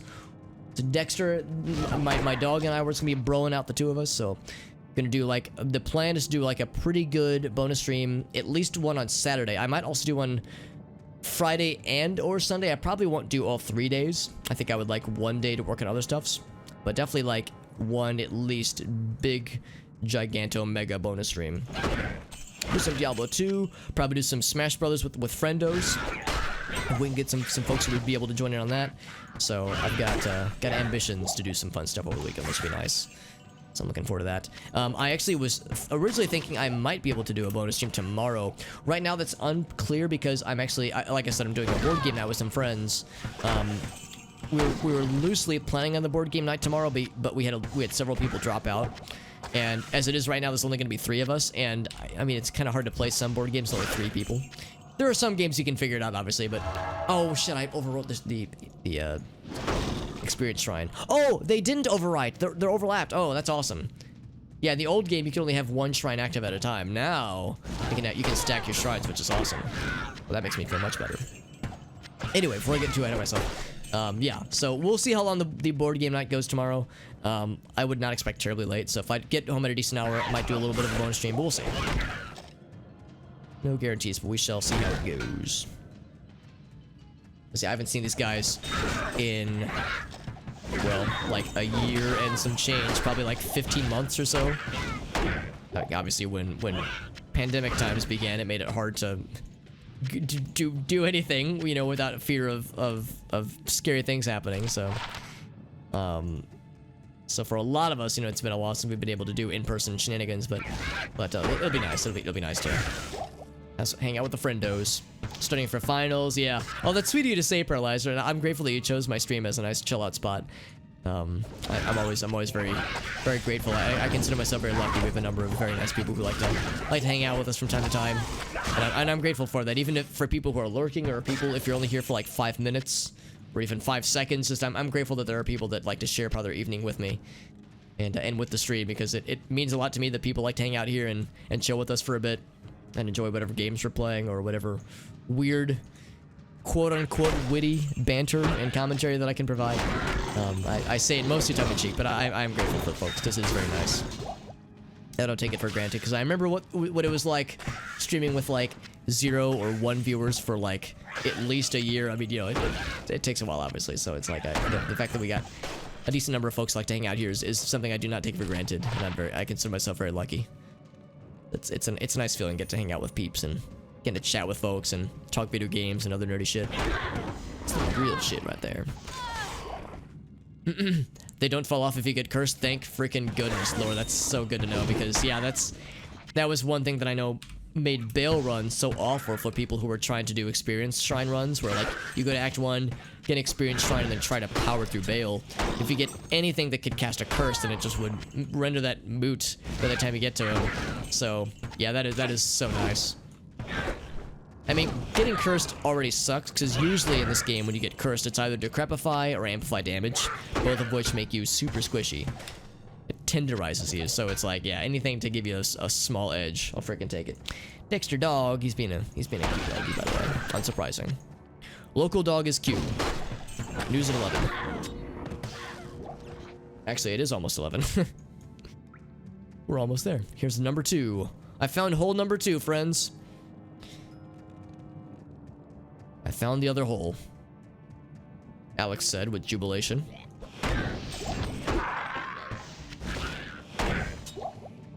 I'm curious about the. Actually, no. I'm a little bit curious about the spear. Yeah, I was gonna say only 2 sockets though. I mean, it's a large item. It occupies a lot of inventory space, so it could have several slots. But it's like, it's fine. It's not that exciting. There we go. Lots of friends over here with a boss friend. And they're all dead. Well, they're all not them, but this guy will simply Soul Eater. Got his ass. Sockets? Just 1. A 3-socketed helm will be nice, but we probably won't be able to find a 3-socketed helm until Act 2 at the soonest, I would imagine. Is it ice yet? It's like, I don't know. I have no way of knowing. If only I had some over-engineered solution that cost literally tens of thousands of dollars a day to tell me at a moment's notice whether or not I had ice that was frozen, or water that had been frozen properly. So we, of course, have a lot of things to go through here. I'll get that shrine in a second. I haven't had to use a potion in a minute, which is nice. Although that'll probably change, because once we get to Andario, which will probably happen tonight, and then we'll have our work cut out for us. Arch Charm, I'll go and identify that. Light Crossbow, that could be good. Maybe. Maybe. Extra gold? Yeah, I'll just sell when we get back to town. My skin hardens. Eyebrows. Blair Witch parody. I don't know if I've seen that one, Void. Or, actually, that's not true. I probably have seen it, but I don't know if I remember it. So I remember watching a decent bit of that show back in the day. Because it was on, I think it was on Comedy. Yeah, it was definitely on Comedy Central. So it's like, that was one of my go-to channels back in the day when I just wanted some background noise. So I would imagine I've probably seen most of the skits, but yeah, sometimes I'll admit it's been a while since I've seen them, so I might have forgotten them. Grab that real quick. Oops, that's a dead end. Now this is one such case where Vigor, the defensive aura that lets you run really freaking fast, would be really helpful when you're trying to like backtrack in cases like this. It doesn't give you any other stat bonuses, but just running fast is nice. So that much makes it pretty helpful. Makes you run fast, and it also lets you pretty sure it also lets you like regenerate stamina that much faster. Because unlike subsequent Diablo games, we have limited stamina, which is rarely an issue. Well, later on it's rarely an issue. Early on it's kind of a pain in the butt. But yeah, like you can run fast and pretty much run almost forever when you've got Vigor. But that's the only thing it gives you. No other defensive or offensive bonuses to it, so it's a convenience, but that's about it. Also, I'm following the path, hoping that it will lead me to the next area. I realize that the road just leads back to where we came from, which does me no favors. Filling shrine, I think we're good there. I eventually need to. I'll probably eventually put more into Zeal. I'm going back and forth on whether or not I want to spec into Zeal. Oops. Or Vengeance. Or one of the other ones. I mean, Joust sounds cool. Teleport your enemy and impale. I mean, it's not cheap. I mean, 5 is not too bad, but that adds up. We could. I don't dislike Blessed Hammer. Making a Hammerden is pretty sweet. The tricky thing about Hammerdens is that it's I wouldn't say it's boring. It's just you cast it, then you just stand there while the hammers rotate around you. So I feel like it's not very exciting. I like Vengeance and Zeal at least are more dynamic.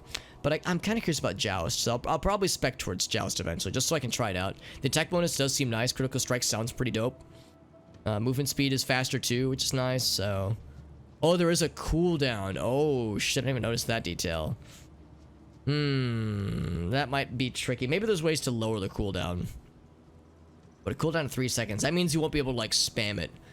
So, maybe, like, Joust and then use another skill. It would mean I have to, like, bounce around a bunch when it comes to... different, like, having different, like, primary skills, rather.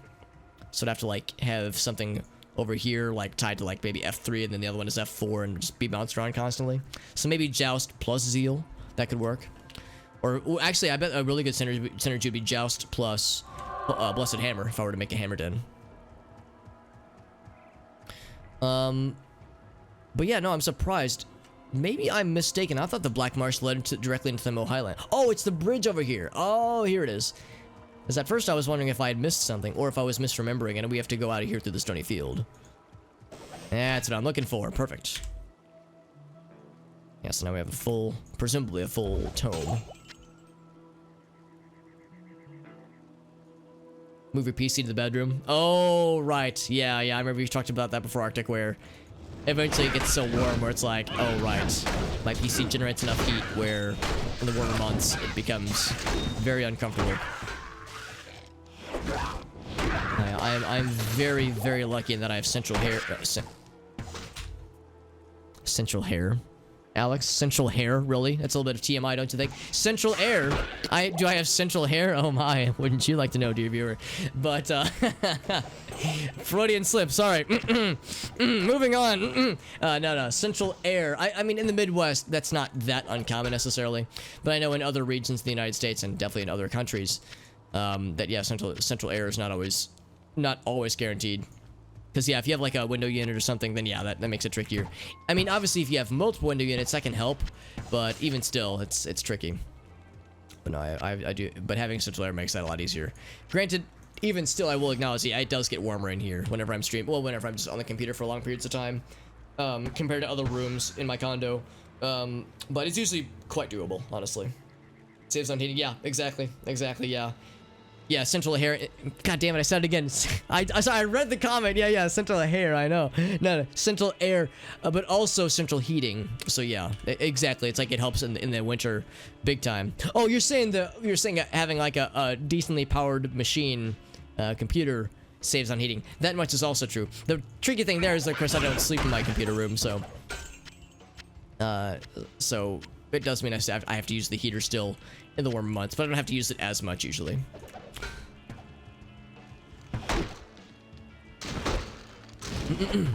And also my general rule is that I tend to like be fairly conservative about my use of central air and central heating if I'm by myself, but if I have company over, like if Grace is over, then I'm much more inclined to use it, because then it's like, if it's just me, it's like, nah, it's fine, I can suffer through it, you know, to save myself some money.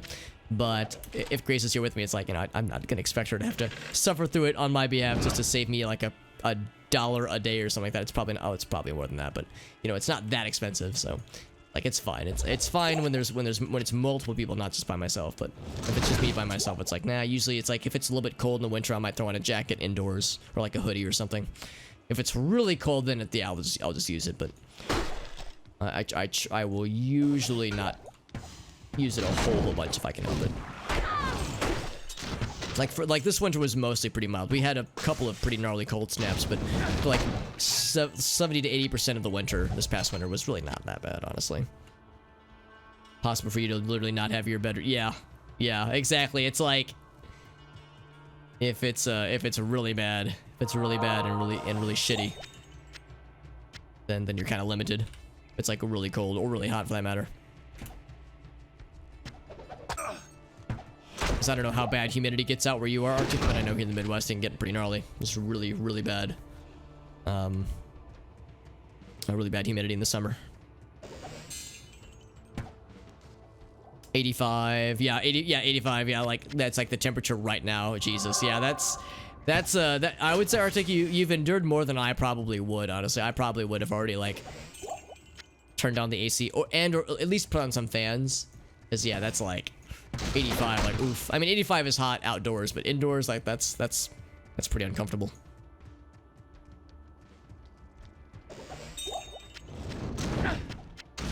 The chip diamond. It's interesting to me how like the chipped gems, like chipped diamonds and others, look so small.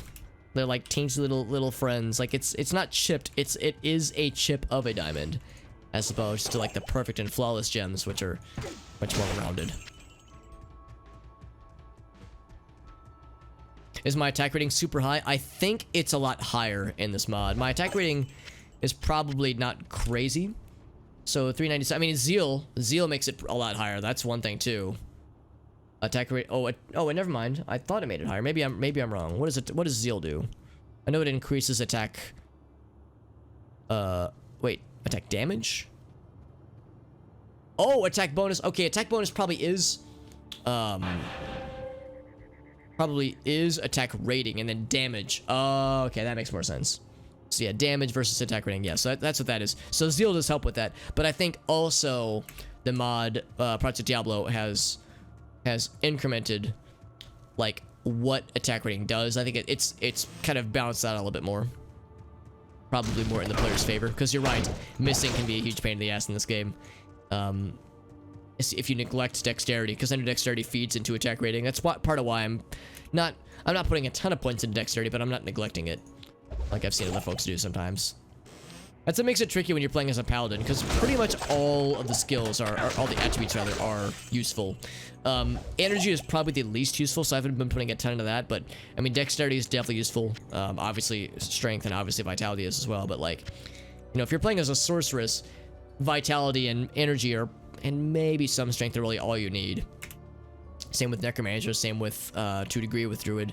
Well, no, druid, I guess you need a few things, actually, but assassin, you need a few things, depending on the assassin build you're going for. If you're making a trap assassin, then you don't really care about strength, and not a whole lot about, well, some dexterity, I guess. So, it simplifies things, but yeah, for barbarians and for paladins, you kind of have to balance it. I guess if you had enough mana potions, you don't need energy. It can really, really help, though. A little bit goes a long way. Like, I probably won't put much more into energy for a while at least, but eventually I'll probably need to. For convenience sake. Looks like we are getting full. Actually, I'm gonna abstain from picking that up for the time being. Do I want to bother with the Targe? I probably won't. Because what we have right now is pretty good. If we had one that gave fast rate recovery, I'd be tempted. Nah, I think I'll hold off. So we'll keep exploring a little bit longer. Before I go back to town. When your PC's in the room. Oh, I see what you're saying. Yeah, just might not choose to leave, yeah. Yeah. I mean, I was mentioning earlier that with Grace being out of town for a couple days, it's like, yeah, I'm probably gonna be just, you know, sitting on my computer for hours and hours on end this weekend, so it's something I look forward to. Also, Mr. Corey, what's up, buddy? Necromanger. Very good.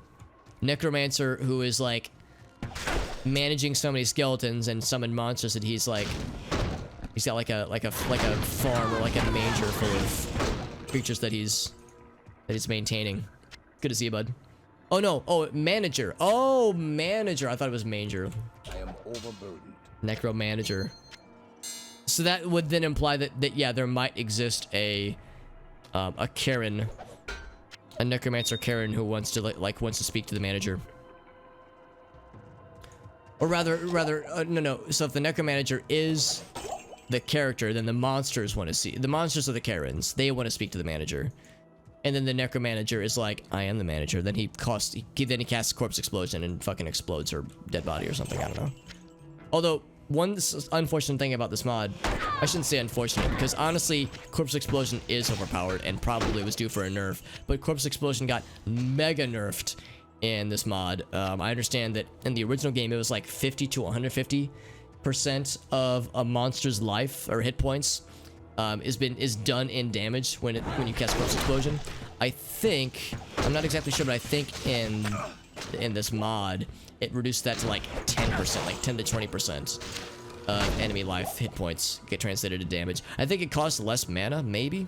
So I think there is a balance in that sense. But still, it's like, you can't just use Corpse Explosion to just power through things like you used to in vanilla Diablo.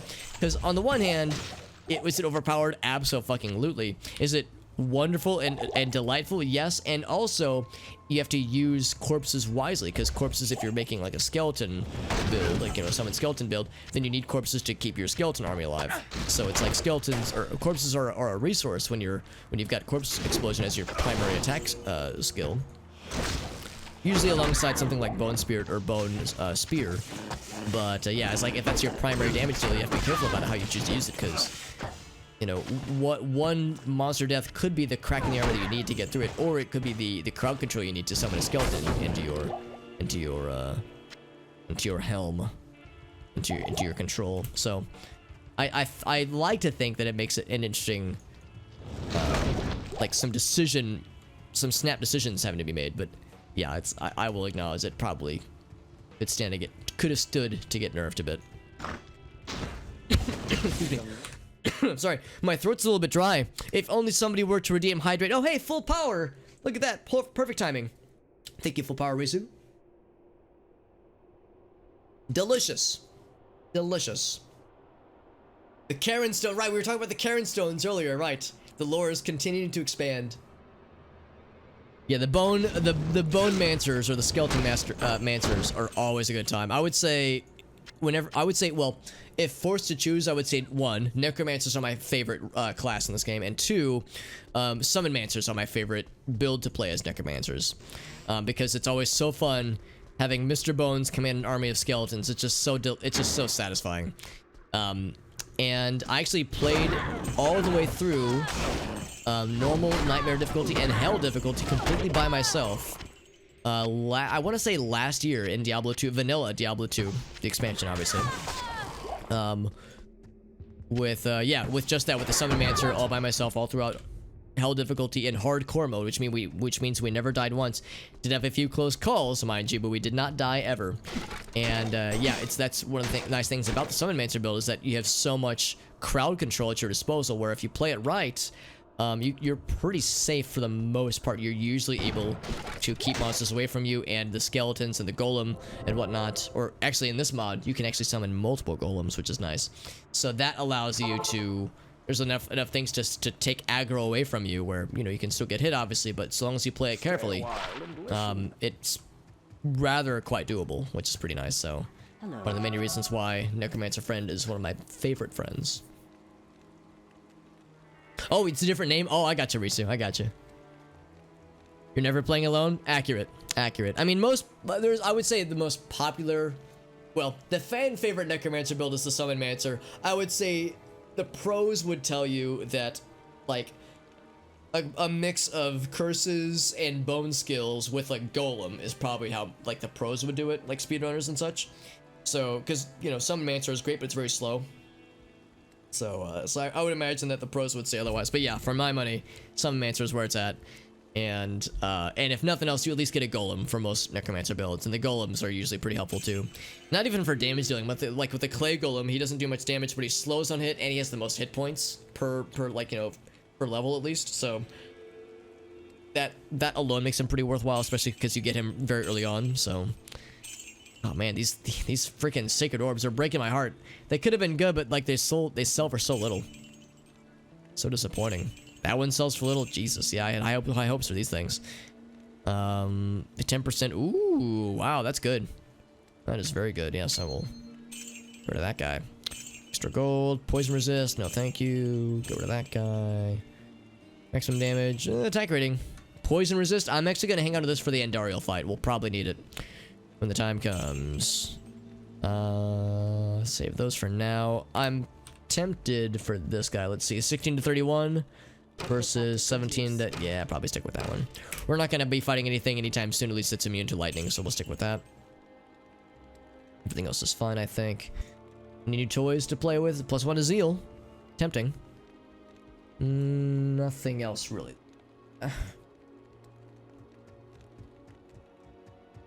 Oh, you're Wolf King. Oh, okay. Oh, that's right. That's right. I forgot. Yeah, we talked about the screen name stuff, right? I'm sorry, that completely slipped my mind. But yeah, that's my man, Brian, Mr. Wolf King. It's good to see you, bud. Poison resist. The wild Arbok that we just find in the wild. Yeah, we were talking about how this is really cool. I like this mod a lot, and you know, of course, it adds a lot of modded content. What if there was a Diablo 2 Pokemon mod that added a bunch of like wild Pokemon monsters? I would feel a little bit bad about killing Pokemon though. You think about this, the what are they called? The Blood Vipers in Act 2, like have those modded to look like Arboks. But again, I would start to feel bad though, because I don't want to kill Pokemons. Very good. All right, let's see what Charcy has for us, if anything.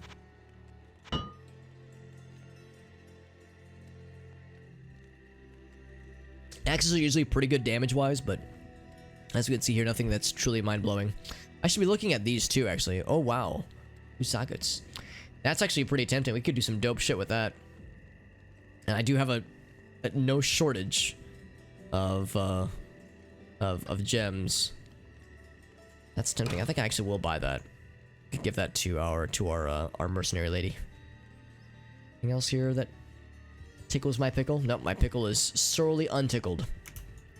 That's fine. Yeah, we're just knocking them out. It's not blood that's getting thrown everywhere when you kill them or put them to sleep. It's sleepy time juice. It's because they ate so much Starberry jam that they're having like an energy crash. They're sleeping. That's what it is. Would I feel bad about killing Zubats? I would feel bad about leaving any of them alive, honestly. I would feel bad about not murdering all of them, because man, fucking Zubat Cave in Red and Blue, that shit is bananas, dude. They do eat. That's true. It's true. White Flare. Yeah. It's an unforgiving world out there in the world of Pokemon. The skeletons could be ran. Oh, no. See, now we're talking, Corey. Corey, this is why we pay you the big bucks. Corey's like, Alex, you don't pay me at all, and I'm like, shh, it's okay. Corey's like, wait, Alex is like, I only get paid this much as Alex's mod, and then Dave is like, wait, you get paid that much? I only get paid this much, and then Arctic's like, you guys are getting paid? Let's see what do I want to put on here. So what do we have right now? We have 1 to 8 energy, lightning damage, so we could do that already on this guy. I'm kind of tempted to do like not minimum. What am I trying to say? Like, more closer range, like 3 to 4 fire damage. We could do lifesteal, which is nice. I don't know if it's like quite as worth it though. Damage to undead, that's kind of not so good. I mean, there's always poison. Poison takes a while though. Poison wouldn't really be good for much of Act 1 because we're gonna be fighting a big poison lady, and poison damage doesn't do much to her. Later on, at least, so that's something to watch for. Yeah, let's go fire damage. Just 2 of these. Hell yeah. I'll put that to good use. Damn right you will. Hirelings could be Pokemon? That would be fucking incredible. Yeah, I love these ideas. Blizzard hired these men. Or people. I shouldn't assume everyone's a dude, but yeah. Blizzard hired this person. The Bugatti? Oh, yeah. Your secret's safe with me, Arctic. Oh, don't go that way. Go to the waypoint. The mod union, that's correct. That's correct. Trying to inspire the masses. With exposure, yes, by exposing myself to Corey when he least expect it. That's what exposure means, right?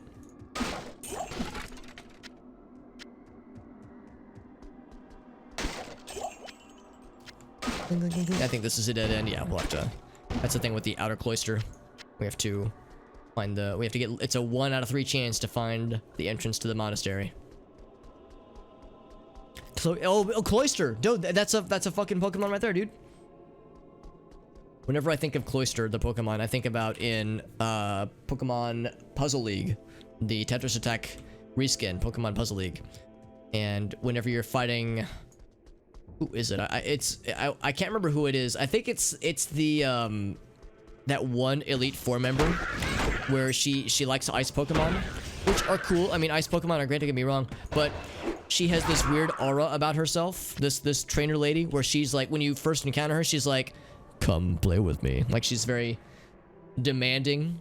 And she has a cloister, I think she's a cloister. And when you get combos as when you're playing the game, like the Pokemon will make different noises, and sometimes they like stack up on each other. And cloisters, she goes cloister, cloister, cloister, and it's like that last one where it's like the multiple L sound. It's like, ooh, I think cloister's coming on to me, guys. I don't know if I feel comfortable with this. She's trying to hit me with the bedroom cloister noises, and I'm not sure I'm down for this.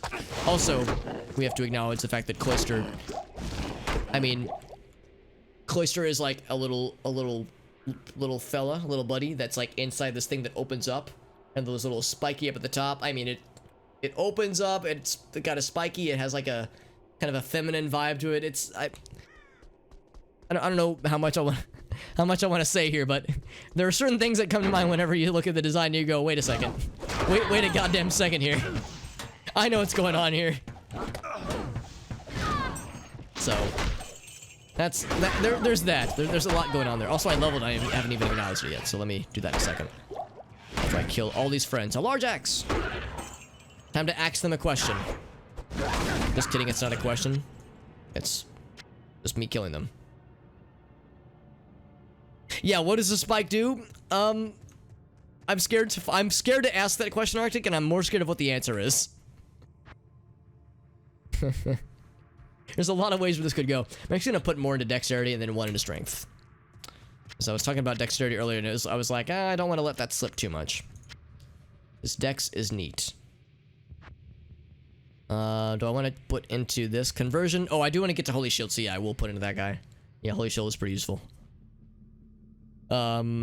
Charge, I mean, charge is really good. The tricky thing about charge is that it's so expensive. 9 mana per casting. I mean, it's really high damage, but it's like, that's a lot. That's a lot to ask for. So right now, it's not exactly good. It is very fast, though. It's good for speedrunners. Because with charge, you can, like, it's almost faster than Vigor, but it costs so much mana. It's kind of silly. Ooh, excuse me.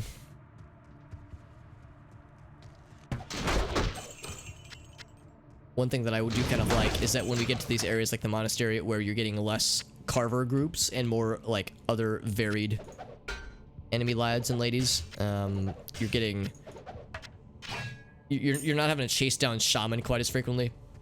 There's still some of that. There's still shaman groups, excuse me, and whatnot. So it's like there's still some resurrecting lads you have to watch for, but I always felt like in Act 1, it sometimes kind of suffers in the early parts just because you're constantly trying to chase down the shaman and trying to chase down the little carver lads and trying to like knock out their full groups, and it just gets annoying.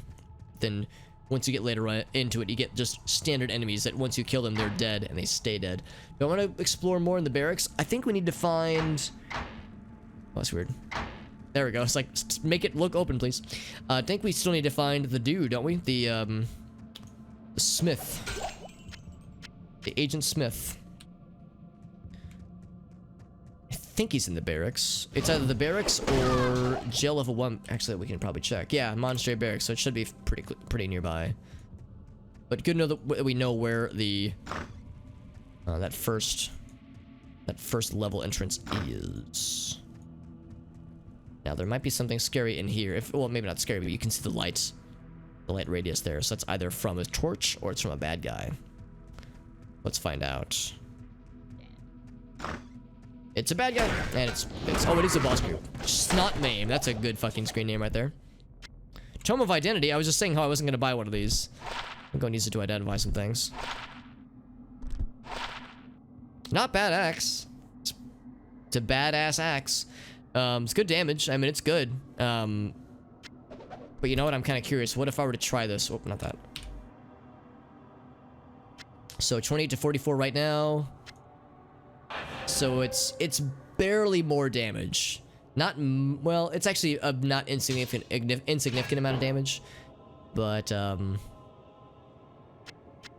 like the max goes up quite a bit. But yeah, like the bonuses we get with shield, and of course the defense that it adds are pretty nice. So it's kind of hard to get away from. I will grab this though. Oh, not bad. That would be, let's see, fast rate recovery is nice. She gets some resistances. She wouldn't really need strength. Doubles the defense. What's her total defense right now? 121. I'll put that to good use. Yeah, that might be the way to go, it honestly. I'm tempted to use this myself the more I look at this, because the strength is nice and the fast rate recovery I've mentioned before is huge. But this already has fast rate recovery, so yeah, never mind. Yeah, we'll just sell when we get back to town.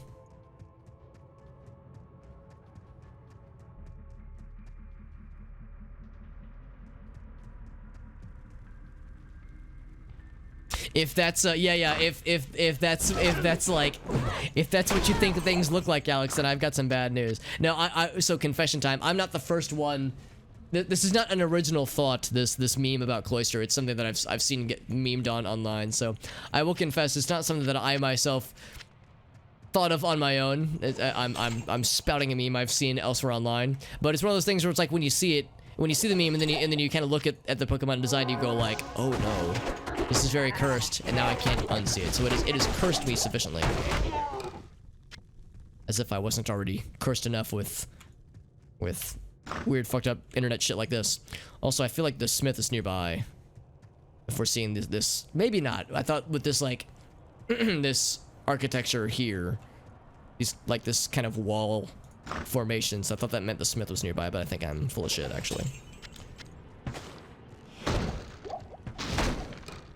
Am I rambling for the first time ever? I never ramble in my channel. I am always so stoic and choosy about my dialogue, about my commentary, and I never flap my gab like a proper Midwesterner. Never happens. Or yes, or maybe it's already happened and I was too unaware to notice. Too charmed by the succubus. Whoa, Mr. Whale! Oh, what's up, Mr. Dude? Thank you very much, Mr. Whale. 5 more points to the counter. Almost 2 goddamn years. 22 months. Good freaking lord. Well, you're a freaking homie. Good to see you, buddy. Thank you for joining in, and thank you for resubbing. You were a freaking boss. I appreciate you, man. Thank you so much, my friend. I'm actually gonna grab some extra rejuve potions, because we might need them for scary Endariel boss fight coming up not too far from here. Thank you, Mr. Whale. It's good to see you, buddy. Almost 2 years, man. You're a freaking boss. Thank you, as always, my man. You've been one of my most valued lads, and like most reliable viewers for a very long time, and I appreciate you, man. You're a good dude, and I appreciate you. Thank you very much for resubbing, dude. Almost 2 years. That means this also means that our second sub baby is 4 months old. So we have a quite a ever-growing family of sub children, and okay, this is getting weird.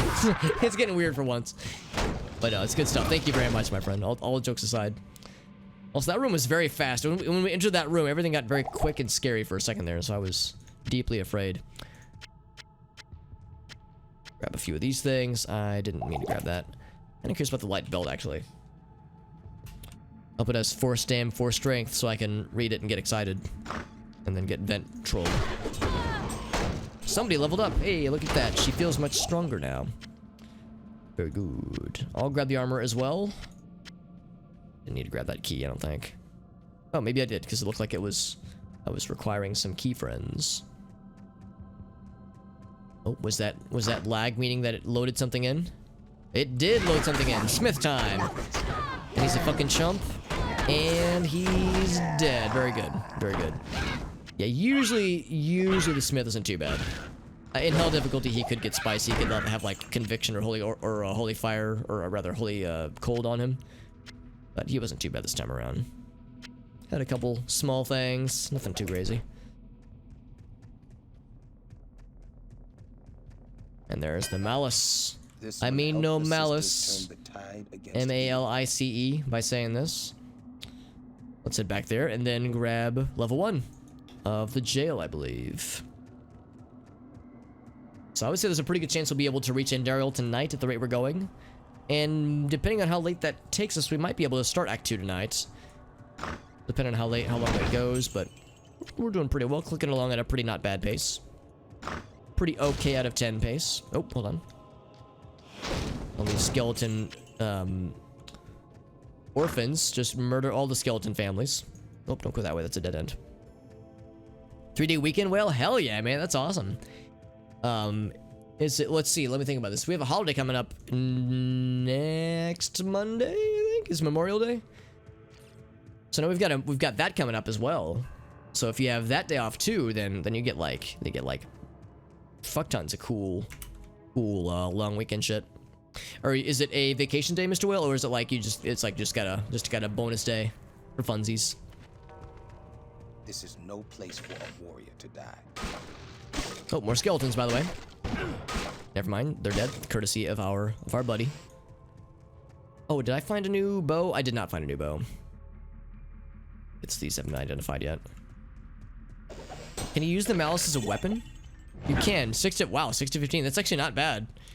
That's like, well, it's not great. It's not horrible. 22 to 45. It's better. Like high range damage. Yeah, fuck it, man. What if I just use the malice? It's really good against undead, probably. Oh, look, it's like, oh, it's slow though. Yeah, looks like a pickaxe. Or not pickaxe, battle hammer. Yeah, normal attack speed. Okay, never mind. That's a good meme though. Using a quest item as a primary weapon. Whoa! And oh shit, Kine, what's up, buddy? Hold up, let me check that comment real quick. Kine, what's up, man? It's been a while. It's good to see you, buddy.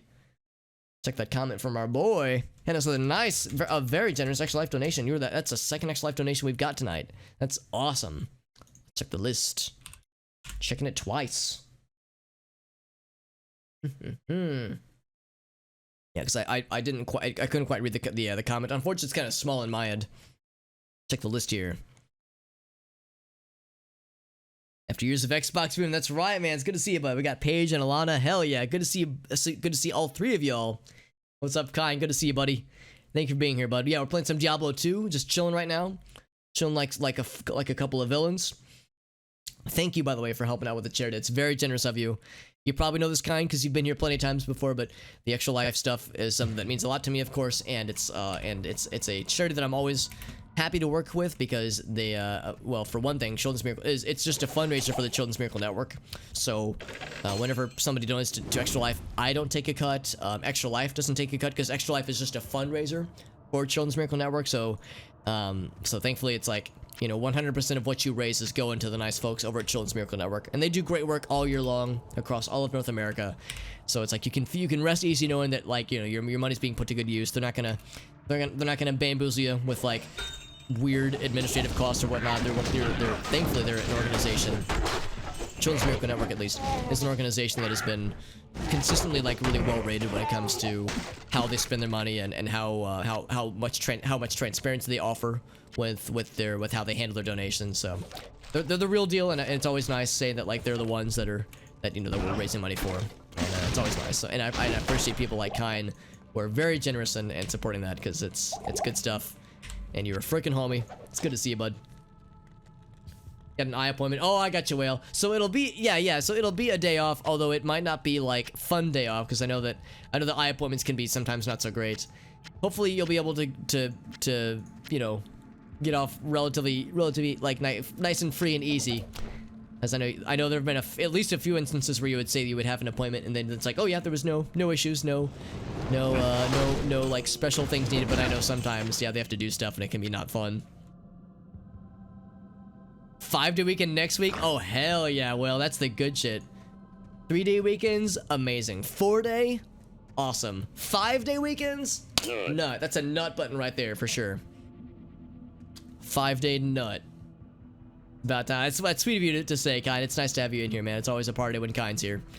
But yeah, we're playing Diablo 2. This is actually a mod for Diablo 2. It's called Project Diablo. It's really freaking cool. It's a fan-made mod, and I'm really digging it. It rebalances everything. So I'm a person who likes to think that I'm fairly comfortable, or what am I trying to say, competent with Diablo 2. And this takes all of my existing knowledge, just puts in a bucket and just fucking yeets that shit out the window, because now I don't know shit about this game. They've rebalanced everything. They rebalanced all the skills, all the monsters, the bosses. Like, for instance, for those who don't know, Bloodraven is usually like a pushover boss in this game, but Bloodraven almost murdered my ass several times when we fought her yesterday, or Tuesday rather.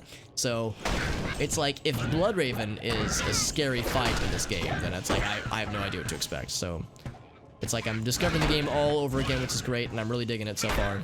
Everything's rebalanced, got some new weapons, some new skills.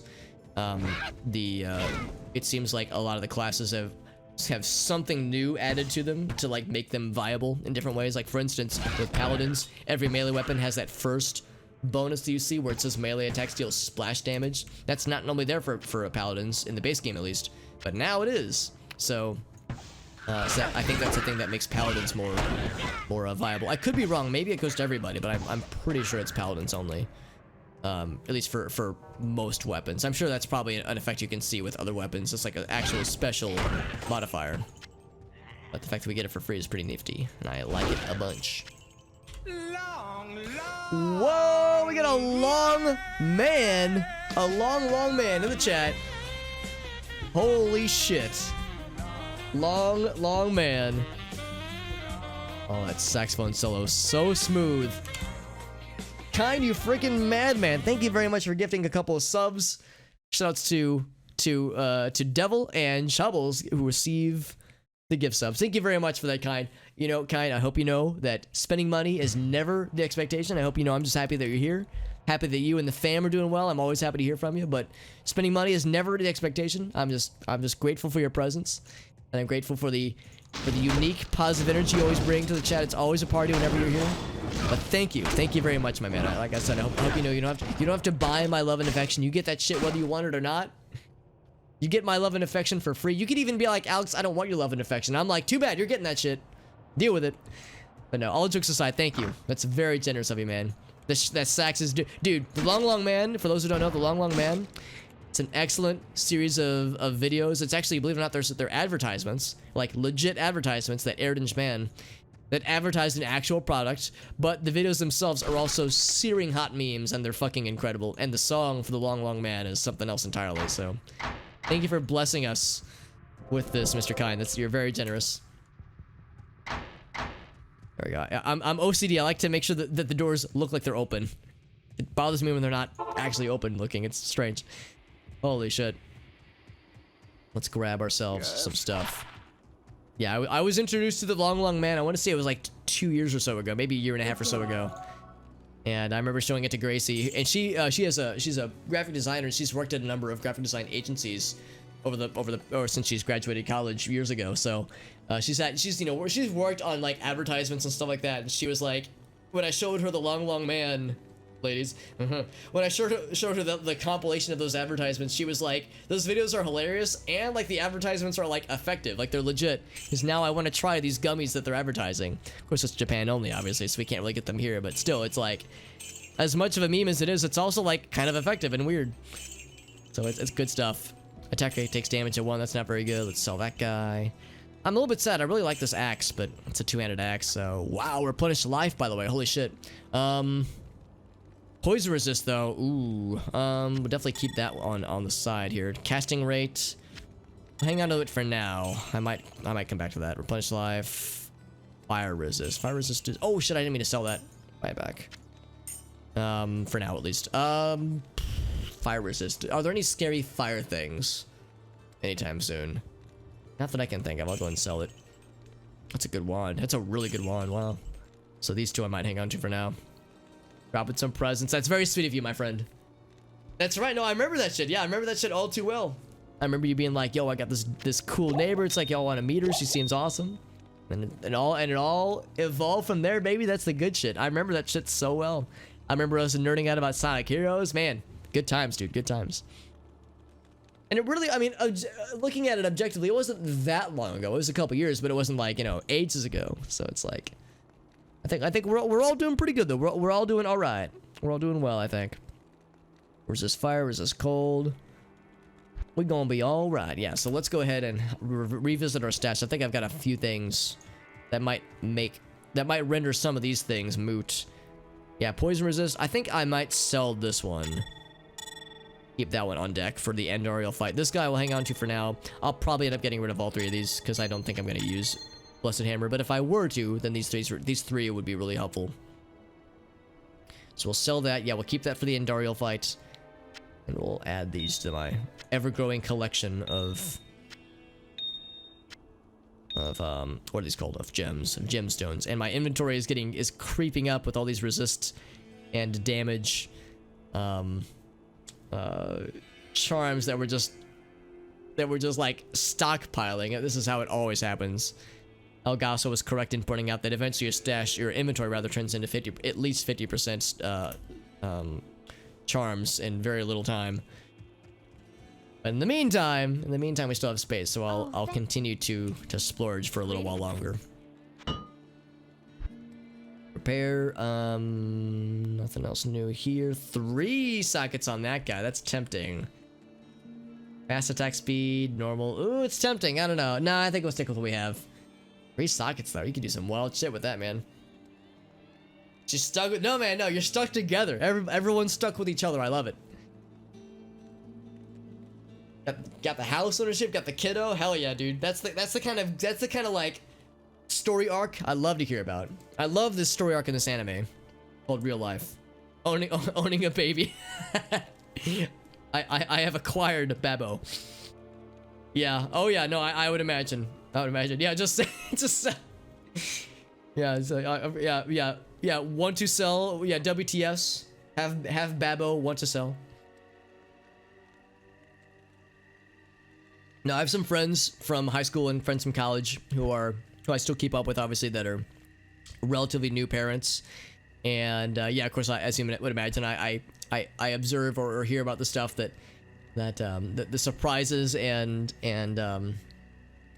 just the adventure when it comes to child rearing. That is that of course it's not easy. It's something that a lot of us, as you know, someone like myself who doesn't have kids, it's something that I'm sure it's a lot more involved than I would expect. I'm sure there's a lot of things that are unexpected when it comes to child rearing, where it's like, oh, I didn't know about this at the time when I signed up for this. So it's hard. It's probably hard to know all the challenges that will come one's way, because you know, it's like, think about all the anxieties that, oh shit, wrong portal, all the anxieties that go into that kind of stuff when it comes to, like, you know, how do I know I'm raising them right? How do I instill good morals and good habits and whatnot? How do I like borrow what my parents did and, like, you know, the good stuff they taught me, and maybe try to modify some things they taught me if there were things that I want to get away from. So yeah, there's a lot to go through. And of course, we're still in a global pandemic right now, so I mean man, raising a kid is already hard mode, but dude, raising a kid in a global pandemic, that's like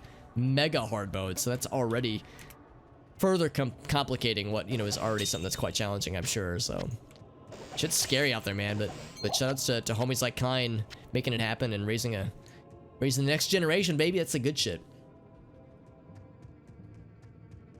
Reso kind of sucks. Yeah. Don't really get good financial returns. Yeah. I remember one of my coworkers told me that it's like, yeah, if you were to look into like how long what the total cost is, like, for raising a single kid from age 0, from time equals 0 to the time they're 18, it's like, if you saw that number, if people saw that number, no one would ever choose to have kids, just because it's like, it's such an intimidating thing to see. So it's like, and obviously it shouldn't be just the financials of it, but I mean, that's at least one big part of it. Also, there's a thingy in there, but I can't get to that room. But there's a chest. Oh, I can't get to it though. That's okay. Yeah, shit's tough though. Shit's really tough. I'm talking about yes, the minions. The minions that do my bidding. Oh really? Oh really, kind?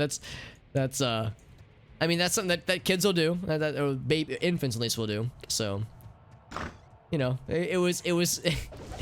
I'm sure when the kid is old enough, they'll be like, you know what? Sorry about that. Sorry about the whole pooping on thing. Didn't mean to. The joys of parenthood. I'm gonna grab that key. I think it's like you get a few of them. Yeah. So, oh, maybe not just the one that time. Nothing else that I want to grab. Surprised we haven't found level 2 yet. Have I just walked past it? Not yet, at least. Watch it be this little, this you see on my cursor right here. Watch it be like in this little corner right here. Like I just walked right past it earlier without a care in the world earlier. Wouldn't that be some shit? It very well might be. Working again, finding, see, yeah, that's good. Yeah, it's like, you know, you got the dual income, which helps obviously. So yeah, it's like well, that's the other thing too when it comes to the global pandemic. Not only was it scary and, you know, schools were closed and there was remote learning and all these other things, and finding child child care is not the really word I was looking for, but like finding like people to help out with like nannies, that kind of stuff, like, you know, finding help when it comes to raising kids and watching kids, that kind of stuff, or babysitters, you know, that kind of stuff. Finding people to help out with that was tough. But then also, yeah, then for adults, obviously a lot of us were put out of work, at least temporarily. Some people are still out of work. So yeah, there's the economic impact along with everything else going on with the pandemic. So shit was fucked for a little bit. Arguably it's still fucked, but it's at least less fucked, so I'll take it. But yeah, it's yeah, that was a thing for a bit. I mean, thankfully I'm very fortunate. I'm vaccinated. It's been like 3 weeks since vaccine part 2, so I'm in the clear. I'm gonna be hanging out with some homies tomorrow. We're gonna do some board games after work, which should be nice. So it's like things are, you know, it's not perfect obviously still, but it's improving, and at least now there's, for at least some of us, we can have a semblance of normalcy. And after at least a year of bullshit, it's like, I'll take what I can get, baby. That was some wild shit. Oh, these guys are fast. Speaking of wild shit, Star Call, he's dead. That was a underwhelming fight. Keep those rejuve potions for a little bit longer. We'll keep 8 of them on deck. That's probably plenty. It's probably too much, honestly. Bonzo was like, oh yeah, that's the thing too, yeah. Raising doggos and kitty cats, raising animals, especially if you get them really young. My parents recently adopted a puppy, and my mom is like beside herself. She's like, this puppy is so much fucking work. She's like, what if I get myself into? Like, she's so rambunctious, causes so much destruction, but they're so cute and fun. But yeah, they can be fucking terrors. So yeah, it's like, you know, that's you know, a family evolving in a different way, obviously, but you know, I would say there's an overlap there for sure. You know, was somebody adding an animal friend into their life, it's like, yep, it's a lot of responsibility, and if it's a puppy or a kitten, it's a whole lot to deal with. So sweet until naughty. I mean, that sounds like kids, all right. That sounds about it. I've mentioned before, I'm an uncle across all of my siblings. I have technically 4 siblings. So I'm an uncle across all of them, which I think means I've been promoted to super uncle, I believe is the term, the gentleman's term, the intellectual's term, if you will. And it's great because like I can go over to visit, I can like hang out, you know, with the fam. I can, you know, I get like fun uncle interactions where it's like I get to like hang out and I get to be the cool uncle who's into video games. Well, I tell myself I'm the cool uncle who's into video games. I might actually be the fucking nerd weirdo uncle who's into video games, but I tell myself I'm like the cool dude. And then I can leave and I'm like, yep, I have no obligations. I have no responsibility. I mean, of course I have my own responsibilities, but it's like, you know, there's it's like I don't have to worry about anything beyond that. It's like, yep, like I can hang out at their place, we can chill, and nothing else. It's easy peasy. So it works very selfishly for me. I haven't stopped working since before the, yeah. No, I'm in the same boat, Whale. I've been, I consider, I don't want this to sound like a humble brag. I really consider this a form that, a sign that I'm more lucky than anything. I don't want to make it sound like, yo, I'm so smart and amazing. I think this is more just me being very, very fortunate. But, I've been employed steadily since I was 16, I think, because when I was 16 I got a job at McDonald's, and then after that I got a job at Borders. Then I graduated college and got my first out of college job, and I've, you know, bounced around to well, I haven't really bounced around. I've worked at 2 different places after college, and they were back to back.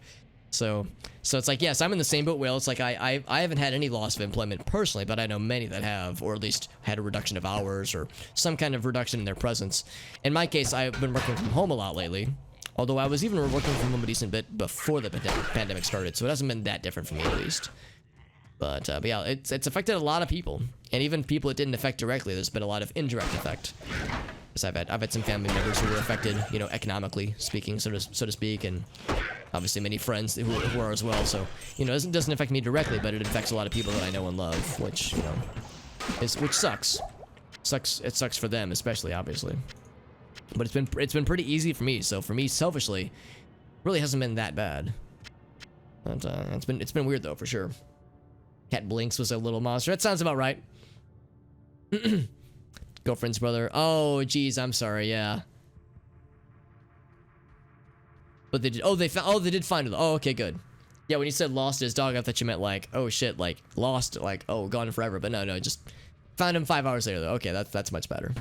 Some nice people found it. That's good. Yeah, that's really good. I mean, usually if you find a dog or a cat or something like that, and they've got a collar and they're being really nice and they're like very used to people, it's like this is somebody's pet, and yeah, well, if they've got a collar or a tag, hopefully they've got like a number you can call. So like that's good that they were able to keep the doggo nice and safe until the family was able to retrieve them. Good happy ending to that story. I was worried. Yeah, because when I read the first comment, I was like, oh, that sounds not so good. Half-sister Mika was an A. Oh, really? Yeah, that's the thing too. Sometimes you'll get a puppy or a kitten who's just like a perfect little angel, and is not destructive or terrifying at all. But yeah, so oftentimes you have all this energy in a small little animal. They just want to destroy shit. When it's 3 a.m. and you can hear the sound of your pets destroying everything you own, like, yep, that's how it goes. That's how it goes sometimes. It do be that way sometimes. Get that guy. I didn't even notice that trap, honestly. An attempt to get to the trainer potty. Honestly, that's something I struggle with sometimes. So good on her. She's a step ahead of the game as far as I'm concerned. Lucky. Yeah, exactly. No, it's I sometimes see people be like I guess this may be getting into like, you know, political discussions, but like, you know, you see people who are like, oh man, people are so lazy nowadays. It's like, oh, people choosing not to work, and it's like sometimes it's like, nah man, it's like some people don't have a choice.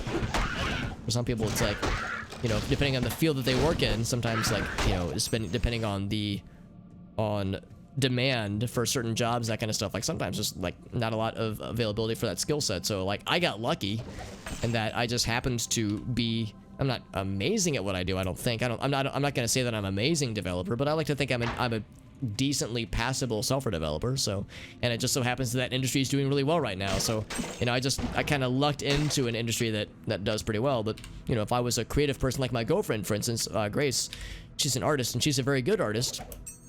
And she's a graphic designer in particular. And graphic design usually has a decent bit of demand, to at least some degree usually. But in the times when she's had to do the job hunt, it's been tough for her because, I mean, that's a very competitive industry. And even though there's a decent bit of openings, there's a lot of competition amongst people who want those jobs. So it's pretty cutthroat. Yeah, whereas for me, anytime when I've had to do the job hunt, it's actually been pretty easy to find new jobs. It's only happened twice ever, but I rarely have problems, and I think it's not because I'm brilliant. I think it's just because it's just a very different industry with software development. So again, it's just me being lucky. I can't really be like, oh, it's because I'm so smart, or it's because I'm so cool. Like, oh, I just kind of lucked out, man. It's weird how that shit works out sometimes. She's 3 years old though now. Yeah, that's incredible. 3 years, that's wild. But yeah, that makes sense. She's walking, she's probably talking to at least some degrees, so it's like, yeah, that's so exciting. Little pink harness, yeah, so it's like super obvious. It's like, this is definitely someone's pet. Yeah, that's a good shit. Also, I'm 0 for 2 as far as levels in the jail, where I am so far been unable to find a quick exit, because now I'm having to go all the way down this way. I've had to explore almost the entire area just to get to the next level. I think the next level actually leads to the inner monastery, or inner cloister rather. Level up, by the way. Nice. Let's do vitality and strength. And then, was there anything else I wanted to level into? So we have an extra point now. I could put it into zeal. If we're gonna go into joust, I'm really curious about joust. We'll probably either do joust or vengeance. I don't know, zeal, I'm kind of digging zeal. The thing about vengeance is that it's incredible. It's kind of expensive, but it's really damn good. And I was about to say zeal is great for crowd control, but we already have good crowd control. with the melee attack deal splash damage. So I'm actually still kind of leaning towards Vengeance, honestly. I want to try out Joust, but yeah, I'm leaning towards Vengeance. This is tricky, yeah. Defense per level. That's actually pretty good too. Maybe I should put a spot into Defiance. Because one of those gives you an easy 15% defense bonus when you get Holy Shield, so that's kind of nice. So yeah, maybe I'll spec into Vengeance, honestly. What I'll probably eventually do is I'll try out a bunch of this stuff, and once I find a thing I like a build I like, I'll probably respec my skills and only put things that I care about. Like, if I don't like Holy Nova, I probably just won't put any points into Holy Bolt or Holy Light at all. Fist of Heavens is okay. It's pretty good damage, but that kind of drops off at the higher difficulties. So yeah, if Holy Nova is good, then I might fuck with it, but otherwise, then yeah, I'll probably just ignore that whole center line. Same with defensive auras, I might not mess with Prayer or Defiance. For the other combat skills, yeah, what other passives are there, or like synergies? Because yeah, Holy Nova, so yeah, more life healed if you have Prayer and Holy Light. Get a lot of synergies with Fist of Heavens, though, wow. That's impressive. Lightning and Holy Bolt damage, yeah. It's really only really good against, well, either things that aren't immune to lightning or things that are undead. And there's not a, that is a fairly targeted list of things, especially when you get into hell difficulties. So yeah, Fist of Heavens, it's kind of hard to sign up for. At least with Vengeance, you get a nice wide variety of elements represented. Why is cold mentioned? Oh, it's cold length. I was like, why is it mentioned twice? More literate than I am? Yeah, that's the thing too. Yeah, they're learning to read.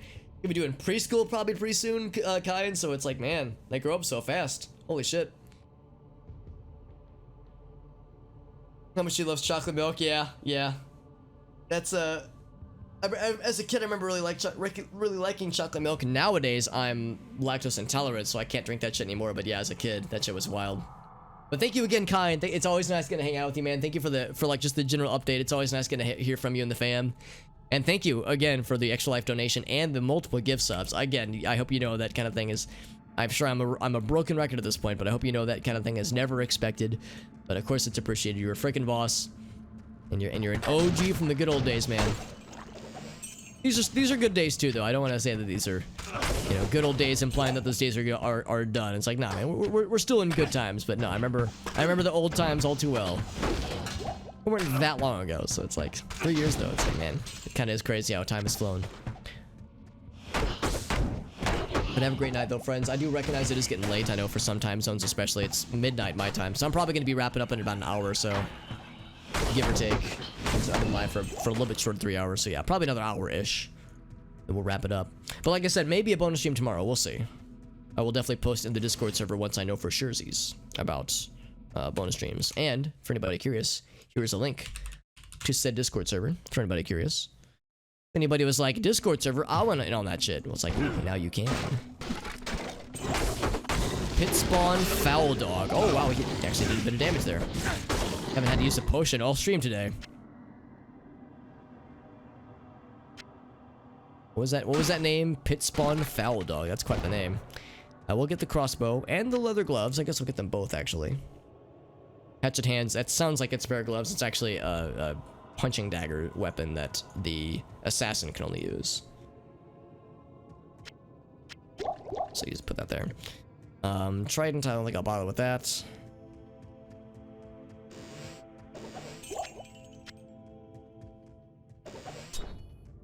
Whenever I see tridents in this video game, it reminds me of, I'm not gonna spoil it, but that one scene from The Lighthouse.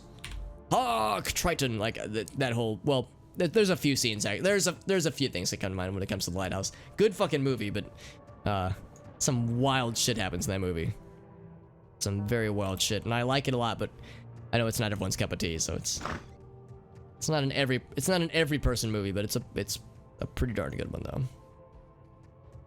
Good fucking performances too. Robert Pattinson of all people. I mean, I know a lot of us kind of dunked on him back in the day when we knew him from the Twilight movies, but he's a really good actor. So it's like you give him an actually good movie, and he will act the shit out of it. So it's like I feel a little bit bad that people were dunking on him back in those days because Homeboy's got some very good acting chops.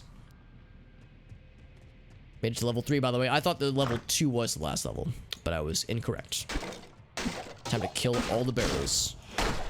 There we go. Fuck that skeleton up. Hell yeah.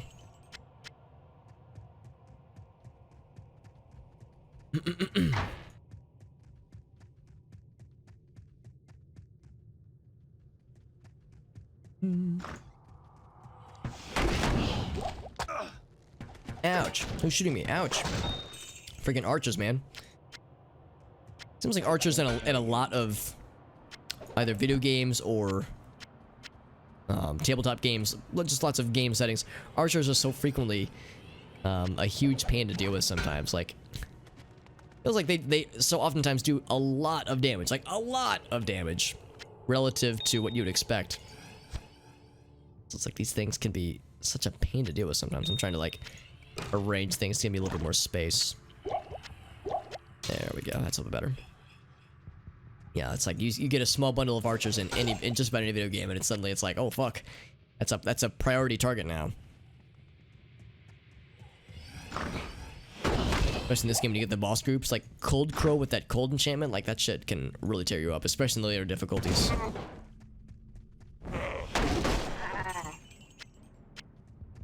Kind of looking forward to Vengeance, though. Vengeance is going to be like, could really be incredible with this build. I wonder, so it says like, yeah, melee attacks deal splash damage. I wonder if that would carry over just damage from the weapon, or if it would carry over damage, like this damage here, like the cold length, the fire damage, the cold damage. I wonder if that would get applied to everybody. I guess we'll find out, but if so, that could really make Vengeance really scary. And even if Conviction has been nerfed, it can make Conviction Vengeance a pretty legit build to work for. So it's like, that's kind of my go-to, more or less, when I make Paladins in Diablo 2. But yeah, now I'm wondering if that could be an option here as well. I guess the only way to find out is to experimentate.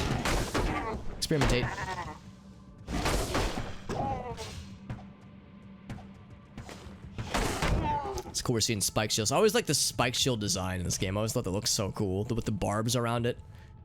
I know you see spike shields a lot more in Act 2, and that's like what I associate with that shield whenever I see it.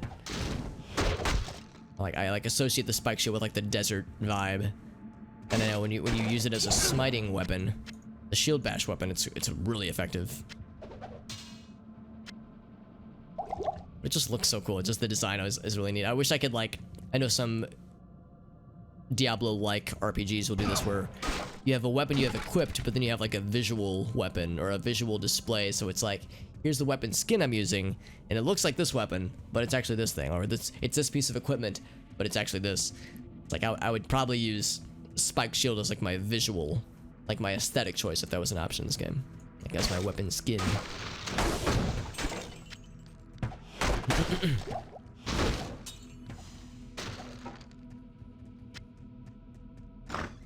So am I gonna have to explore this entire area? I feel like I've been getting very unlucky in the jail. I think I'm 0 for 3 at this point, as far as finding quick exits. But I'm not in no particular rush, honestly. We're at the rate we're going, we'll be able to get to Andariel pretty confidently, rather.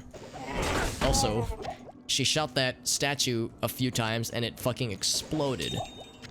So, who knew a statue or a stone statue, shoot it with arrows and it just fucking crumbles. Like it was made out of paper mache.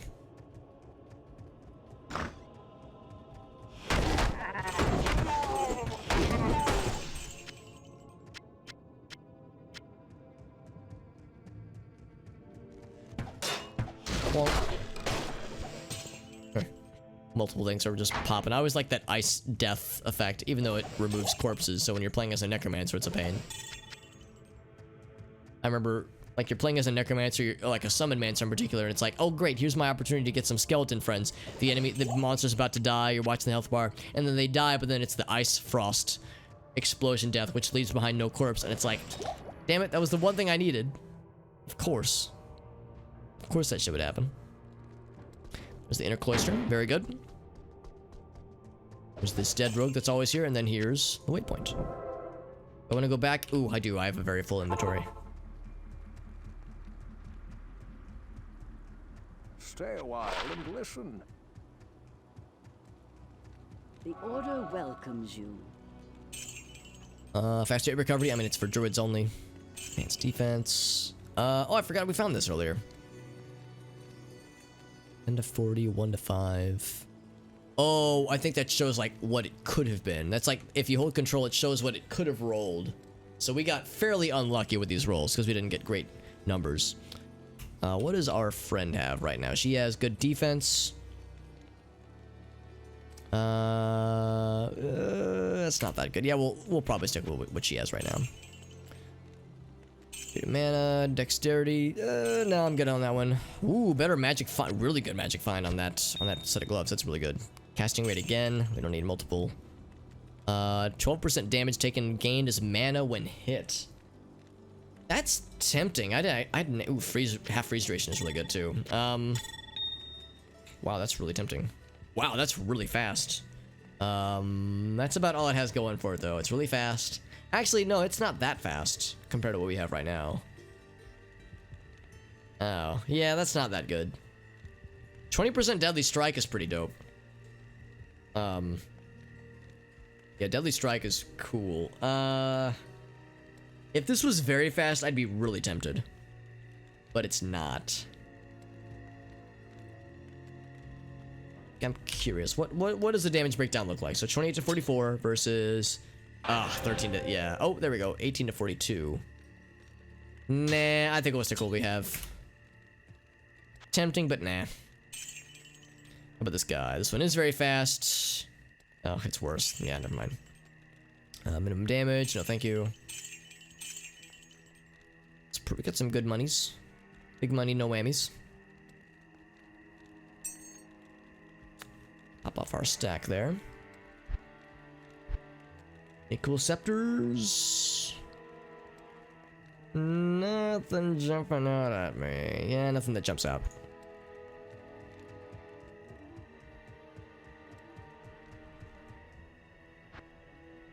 As our money pile continues to grow. Or lots of rubies.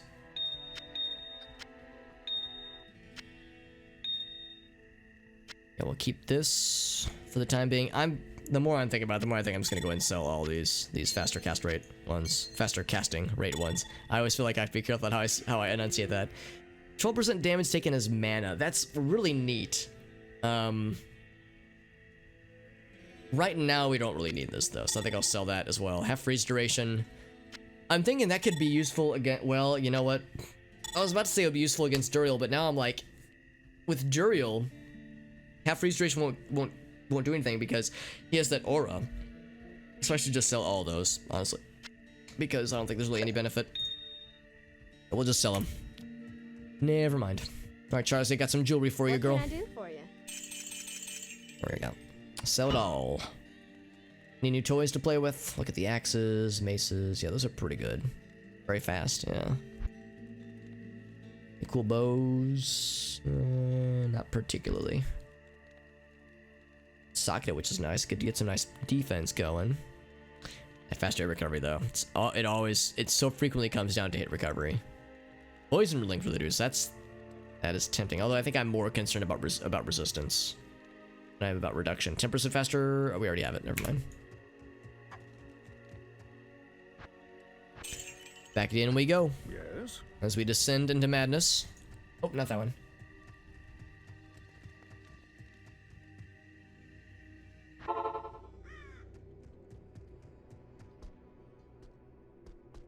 And just like that, there's the monastery, or the cathedral rather. Diablo 1 vibes all over again. There's the dark ones who get their own shamans, and I think dark ones are like the last level of the little demon, the little imp friends. Little carver demon imp dudes. Light spell. Chain boots, hey, very good. I'll identify them now, and they're ethereal. Hit recovery, oh baby. So really good defense, but you lose some resistance. Do I care about physical defense or do I care about resistance? Well, with the resistance, it's cold and lightning. Very, very frightening me. That ain't half bad. Of course, it's ethereal, so it won't last long. And resist, yeah. I'll put that to good use. I think we'll do that for now. Looking at those resistances though. What does cold and lightning resist otherwise? Nothing for cold. Our lightning is actually pretty good. Are we gonna be fighting any cold things? Not until Duriel Act 2 will we have anything that's scary, that's cold. So for now, it's probably fine, although we might have to switch back eventually. We shall see. For now, I think that's good. In fact, I could probably just drop these just because they're not gonna sell for much. We're at the point now where picking up literally every magic item is just not worth it. As it used to be, because that helped make some dosh, make some monies, but now it's like not quite as worthwhile. Ooh, healing potion. Let me upgrade that one. Bloop.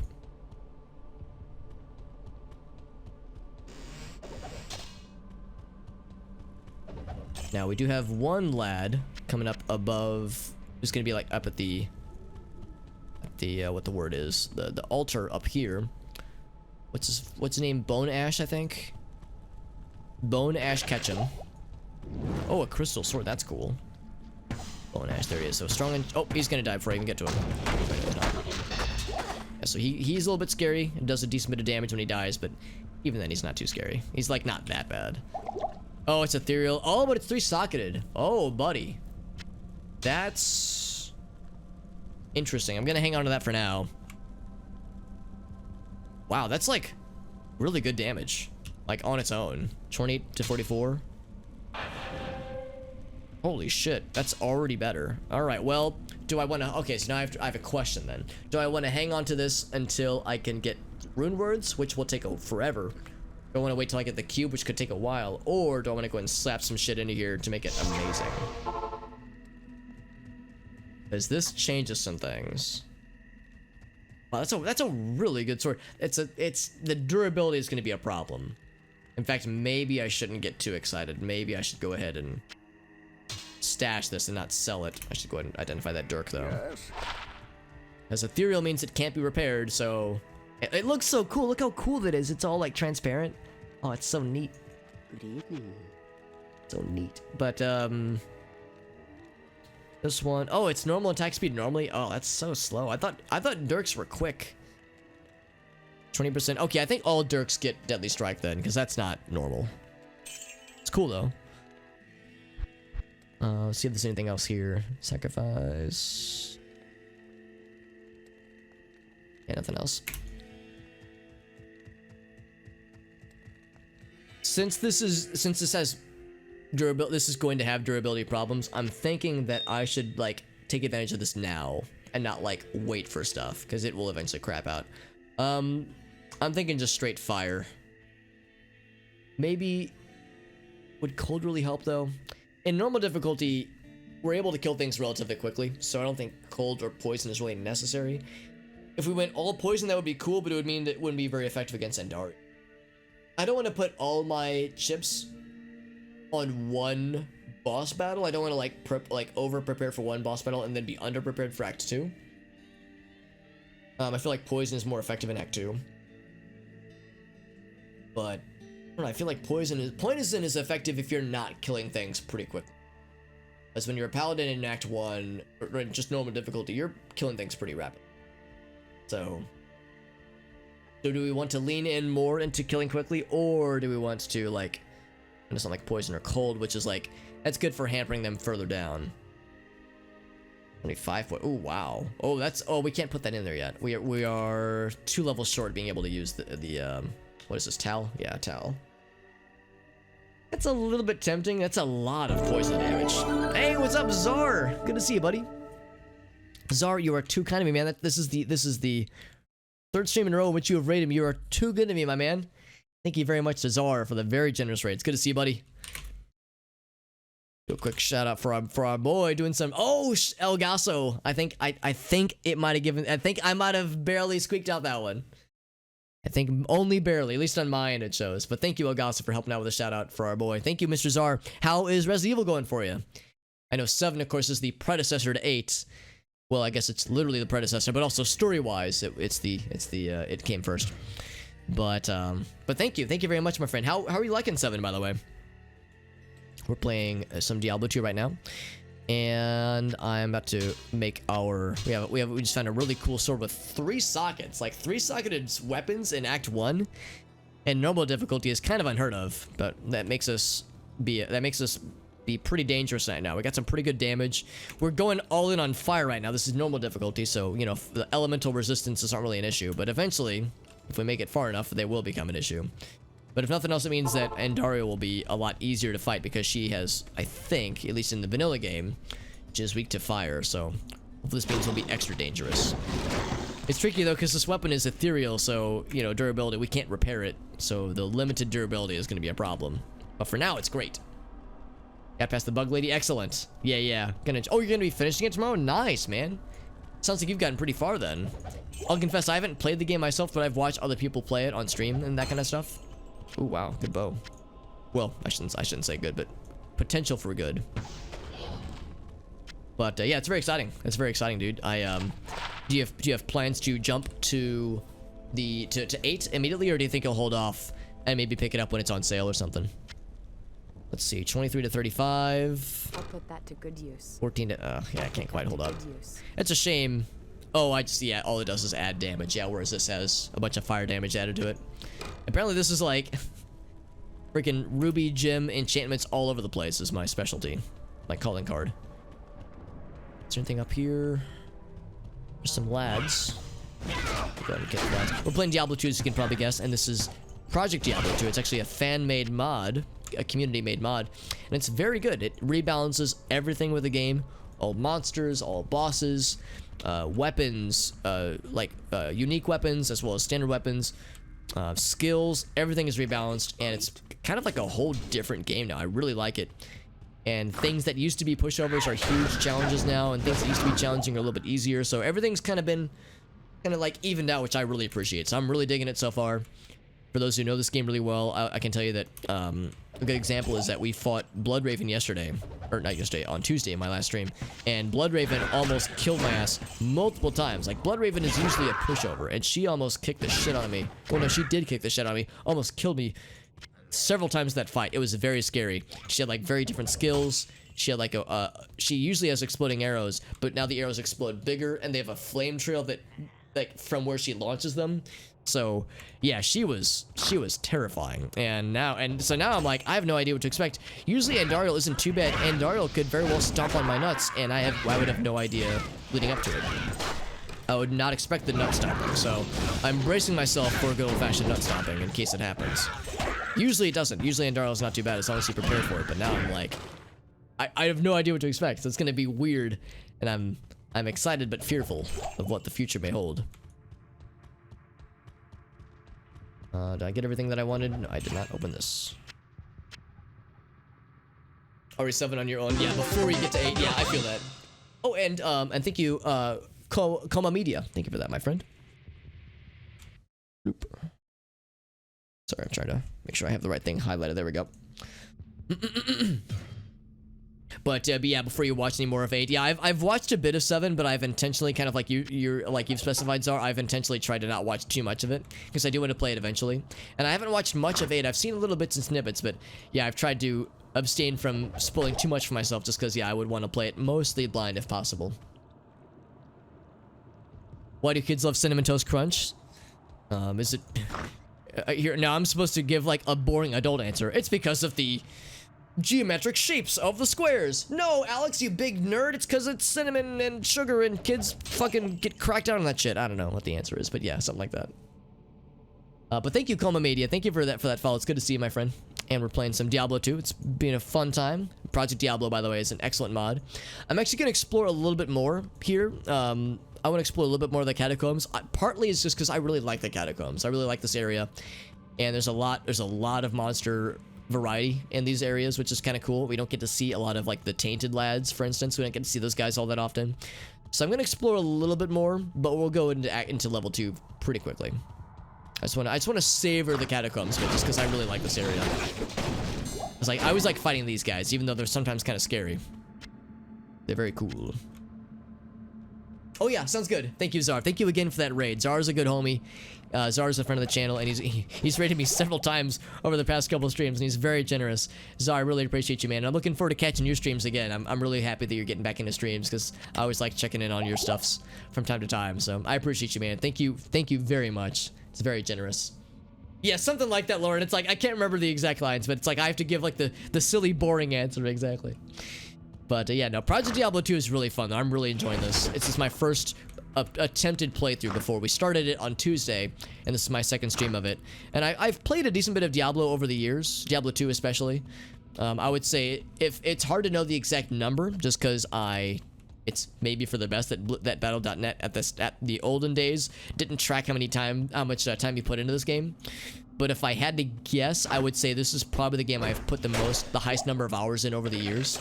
Just because, like, even though I haven't played it for, like, I've not like played a single character for, like, you know, hundreds of hours, but what I have done is I've played a lot of characters over the years, and I just come back to this game every so often. So just like over time, I've probably put more time in this single video game than any others, I think.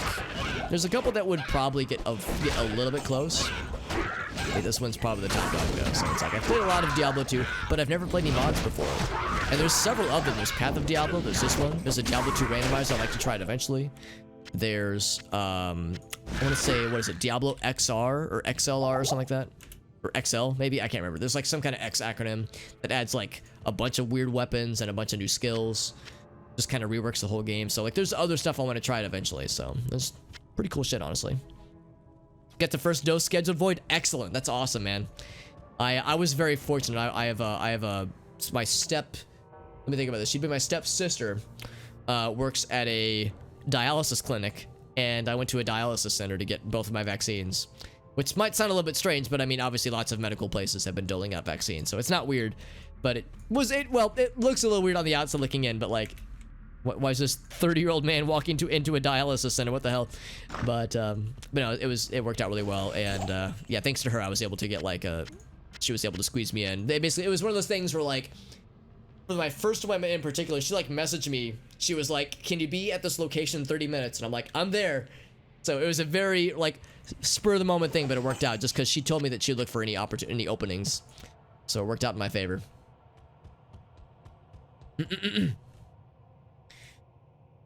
Taste you can see. That's a very good question, Lauren. I think you might be right. It's got the taste you can see, because you could like, yeah, you could see the cinnamon swirls. That's how you know it's the quality. Blah blah blah. So yeah, that sounds about right, honestly. What's up, Bum Rocky? Yeah, this part of the game, yeah, it can take a while for sure. I really like the catacombs, and I think it's because I have like fond memories of like the what's the word? The drudgery of like trying to power through it. Oh, fast rate recovery. Not great defense. Don't really love this actually. Here, is it better than what she's got? Maybe not actually. Yeah, this is kind of disappointing. It's got better defense, but that's all it's got going for it. All three of these have fast rate recovery, but this one doesn't have resistances. Stamina's nice, but I think I care about resistances much more. I mean, resistances are important in the late game, especially. Right now, they're important, but not, like, deal-breaking. But in the late game, they become deal-breaking. It's like, if you don't have resistances, you will get bodied. So, believe me, I know. I've learned that lesson many times over. Good to see the Bum Rocky trying to get... Yeah, it can take a long time, especially if you're, like you said, if you're looking for the waypoint in level 2. Because they're very large. That's the thing about this area. That's why I'm trying to splurge a little bit more by like exploring. It's a little bit faster. That's not bad. That's not gonna sell for much, so I'll just drop it. Yeah, these are very large dungeons. Certainly the largest is this. By the time you get to this part of the game, this would be like the largest dungeon you would see, or like the vanilla game at least. So yeah, the catacombs don't fuck around. But again, I think they're really cool, and I like how dark and menacing and brooding they are. They really get you hyped for, you know, for the weird shit. I'm gonna go ahead and hop into level 2. I feel like we've explored a decent chunk of this. Like I said, I wanted to savor it a bit, but I don't want to go overboard. Let's go. Oh wait, we have some friends. Hello, new friends. I missed this area earlier. skill. Very good.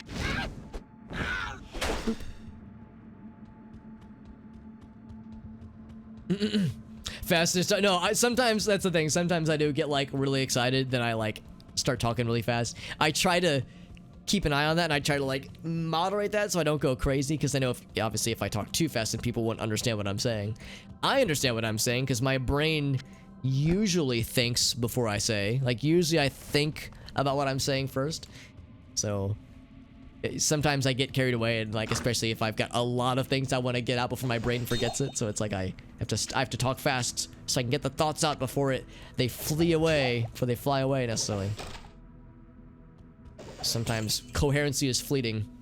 The Smith was scary. Yeah, the Smith isn't too bad, I don't think. At least not, he wasn't bad for me at least. But in higher difficulties, the Smith can fucking murder your shit. So yeah, the Smith can be like very fighting, especially if he has like a really scary aura, like Holy Freeze or something, or Conviction. So yeah, he can really mess you up.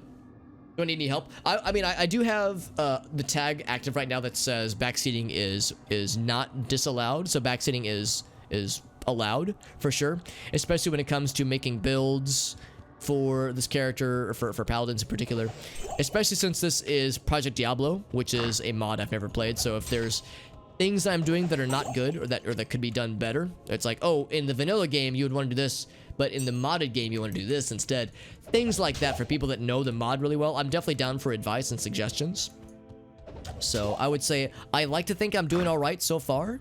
I could be full of shit. I could indeed be struggling, but so far I think I'm doing all right. So we'll see. I mean, I eventually will probably have struggles. I imagine with Andariel, it'll be tricky. I mean, the plan right now is to drink 1 billion Antidote Potions, because in the old game at least, Antidote Potions would give you a stackable poison resist buff that lasts for I think 30 seconds per drink, but it stacks. So if you drink a bunch of them, I think you're good for like, well, depending on how many you drink, you could be good for a couple minutes at least. But I don't know if that's unchanged from the base game. There's level 3 already. Damn. I definitely want to find the waypoint, so let's keep looking for a little longer. But yeah, that is something that I'm kind of like bracing myself for. Does stamina matter more? It doesn't seem to. It seems like stamina, I mean, honestly, I've rarely had stamina issues. Like sometimes in the early levels you run out of stamina like super quick. Certain classes struggle with it more than others. I think Paladin is a pretty quick class, like pretty quick on his feet, so he's pretty alright. If I was playing as a barbarian, I would probably be struggling though. But yeah, it's been pretty okay so far. I haven't really had any stamina related issues. I don't think stamina does much other than how much you can run. I don't know if stamina is factored into calculations for hit chance or damage at all. It probably isn't. I could see it being hit chance. I could see like if you're exhausted and don't have stamina, I could see how you can make the argument where it would play into how you can like reliably hit something. I almost want to like intentionally run out my stamina and then check my hit chance on my attack rating and see if it affects it at all. Act 3, yeah, I like Act 3, but I would say it's probably my least favorite of the 3. Like, I don't hate it, but it's kind of a slog, and by the end of it, you're just like, fuck, man, I just want to be done with it. So it's like, yeah, Act 3 is a bit much, I would say. Still attack rating, yeah, so I don't think it plays into attack rating since it still says 95% chance there. Granted, that's the average, so maybe it's not a perfect representation. But yeah, I mean, the thing with Act 3 is that for me, it's like the first half of Act 3 is a slog, I think. I think by the time you get to into Karast proper, I think it's a little bit better. But then the Durance of Hate, of course, is enormous. Like, talk about enormous dungeons. The Durance is ridiculous. So, yeah, it's... I would say, like, on the whole, it's probably my least favorite. But yeah, again, I don't hate it, though. It gets the job done. It does what it needs to do, but yeah, it's rough, though, sometimes. Looking forward to Resurrection. I'm with you on that one, too. I mean, I'm liking this a lot, but I'm also looking to see what Resurrection is like. I understand that they're looking to keep as much as they can the same. They want to, like, preserve a lot of the game and like, avoid trying to fix, quote-unquote, things. Because, you know, the moment you start fixing things that aren't broken, then that's when you lose the hardcore audience. So I think it seems like the devs really understand it. I've watched some interviews with the devs who I think they get it. You know, I think a lot of people are nervous because Warcraft 3 Reforged Edition did not have a good reception, and there was a lot of very fair criticism levied against them, against the devs for how they handled it. So a lot of people were like myself, are a little bit dubious of Blizzard being able to handle this properly, but I think the team they have assigned to Resurrected, it's like, I think they get it. I think we'll be good. Well, I mean, I could be wrong. I could be eating crow in a couple, whenever it comes out, a couple of months. We'll see. Free cash, do you play the section yet? Yeah, exactly. Like, the first time you play through it, yeah, you're taking it slow, and it's a lot to go through. It's a very drawn-out area. Yeah, the first part of Act... Yeah, I'm exactly with you. The first part of Act 3, exactly. Just the first time. Yeah, I mean, that's the thing, too. He has a scary visual, the Smith, that is. Like, he looks scary and intimidating. But also, stat-wise, he can be scary later on, for sure. Good job. Yeah, then you find more of the Smiths later on in Act 4, I guess. Actually, no, they look like the demon dudes, like the Balrogs you fight in Diablo 1, for that matter. So yeah, it's like doubly scary. Thank you, Mr. Goblin, for that host, by the way. Shouts to Mr. Gobby, what a homie. Thank you very much, my dude.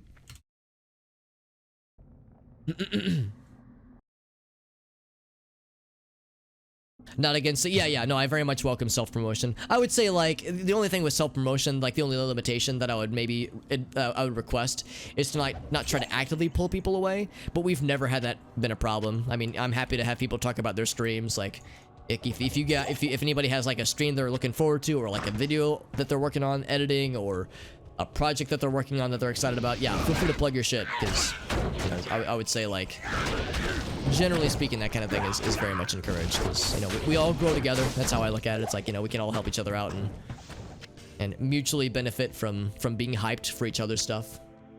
Stamina's only for... Yeah, that's definitely how it was in the old game. I wasn't sure if Project Diablo, if this mod would have changed any of that, but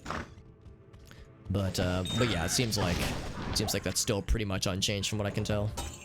Unless there's, like, invisible calculations being done behind the scenes, but it seems like that's probably not the case.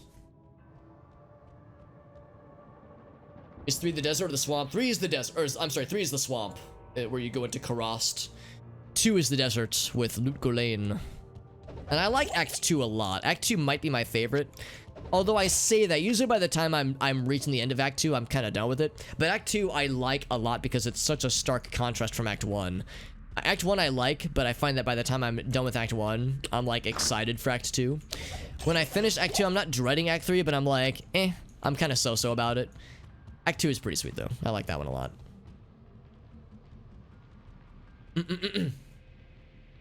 Yeah, second half. Yeah, second half's a lot better. Dubious of any big studio handling an IP. Well, that's the thing. I mean, the Blizzard, you know, it's their own IP, so they're handling it themselves, which is good. And it's an in-house developer team that's doing the Resurrected thingy. But you're right, though, Lauren. It's like you have reason to be dubious because, again, the way that they handled the Warcraft 3 Reforged edition was not great. Was categorically not great. So there's very cautious optimism for a lot of folks, myself included. But I feel like I'm more optimistic than I am pessimistic. So I'm really hopeful that it's good. Old and jaded though, yeah. No, I feel that too, Lauren. It's like after a certain point, it's like even if the Reforged edition or if the Resurrected edition is bad, I still have the original, and the original's great, and I've got cool mods to play, so I won't really be that deeply affected if the Resurrected edition is bad. I hope it's good though. I have high hopes.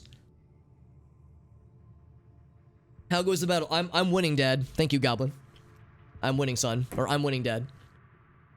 No, it's good to see you, Goblin. It's always a pleasure hanging out with Goblin and Persemone's chat earlier, which was nice.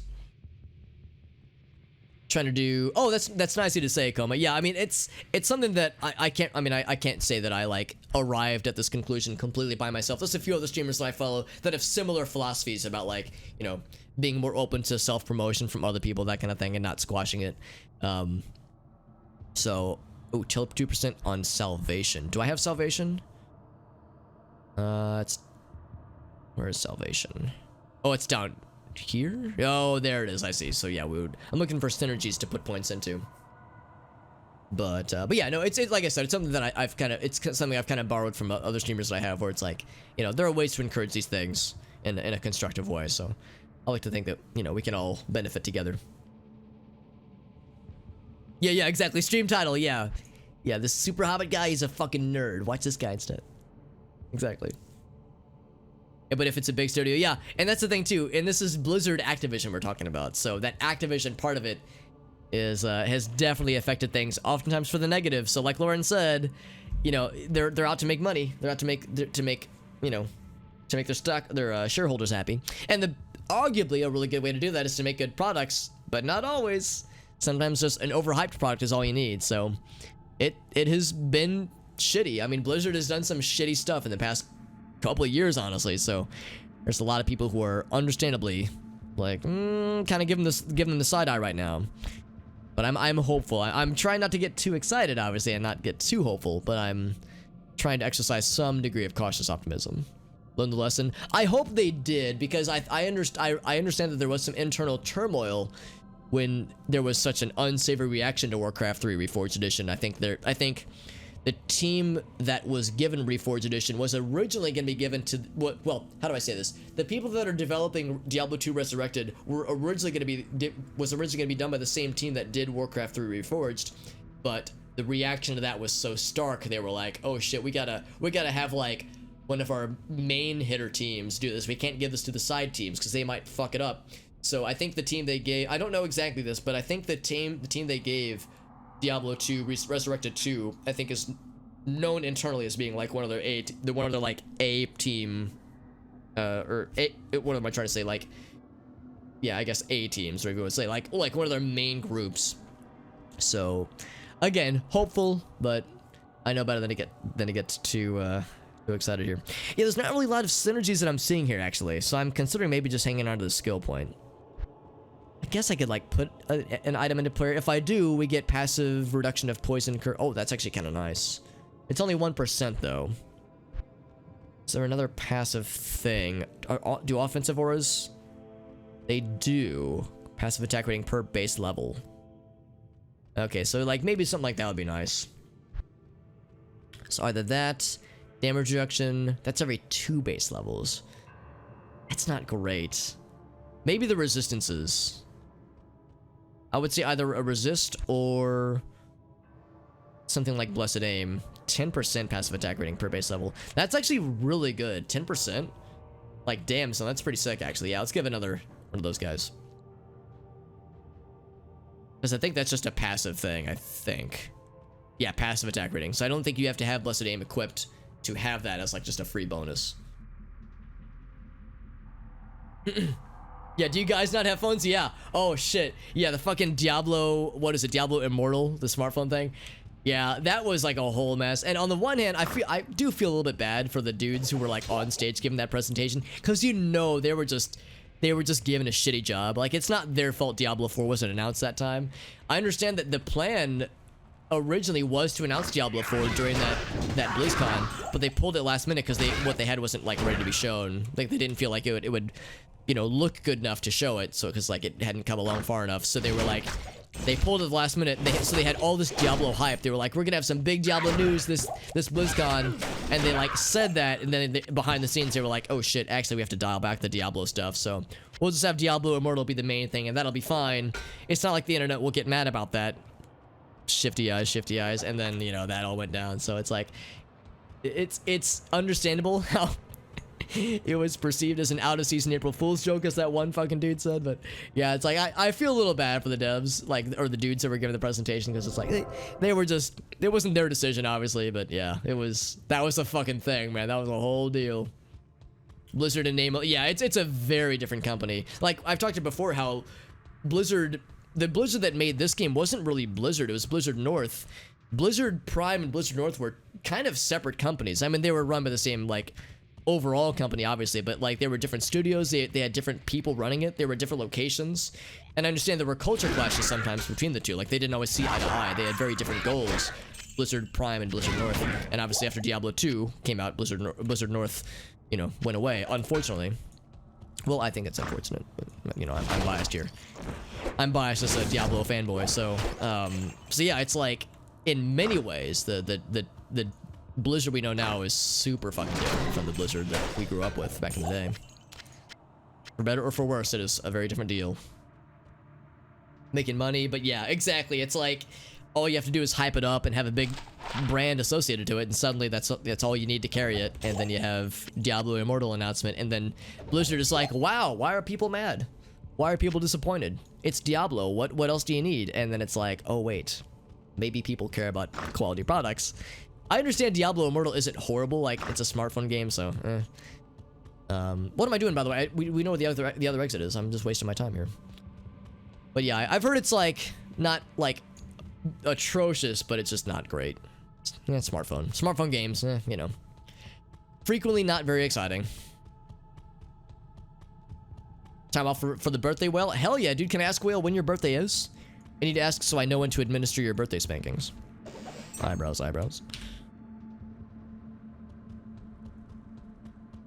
The Blizzard we knew and loved died when North went away. Yeah, I don't know when North went down. I know Blizzard North got closed sometime after Diablo 2. I guess Lord of Destruction came out, because I think they developed both the base game and the expansion.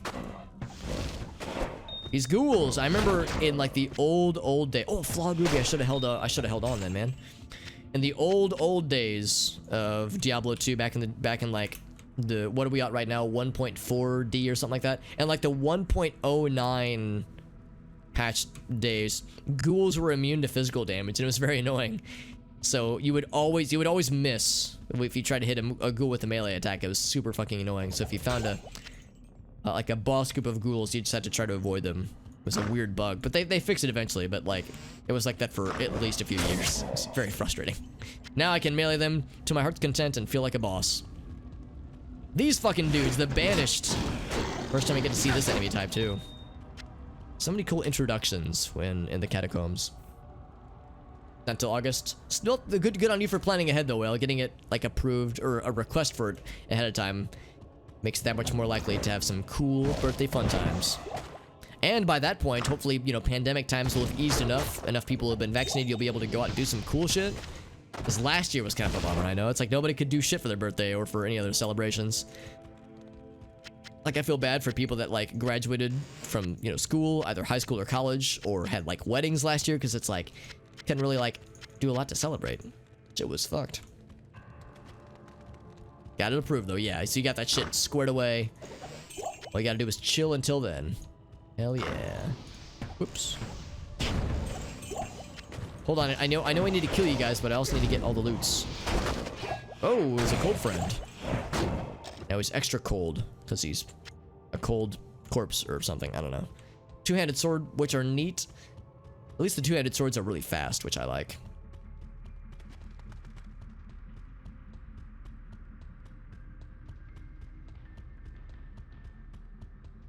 So unfortunately, some two-handed weapons are very slow in this game, but swords are usually pretty good.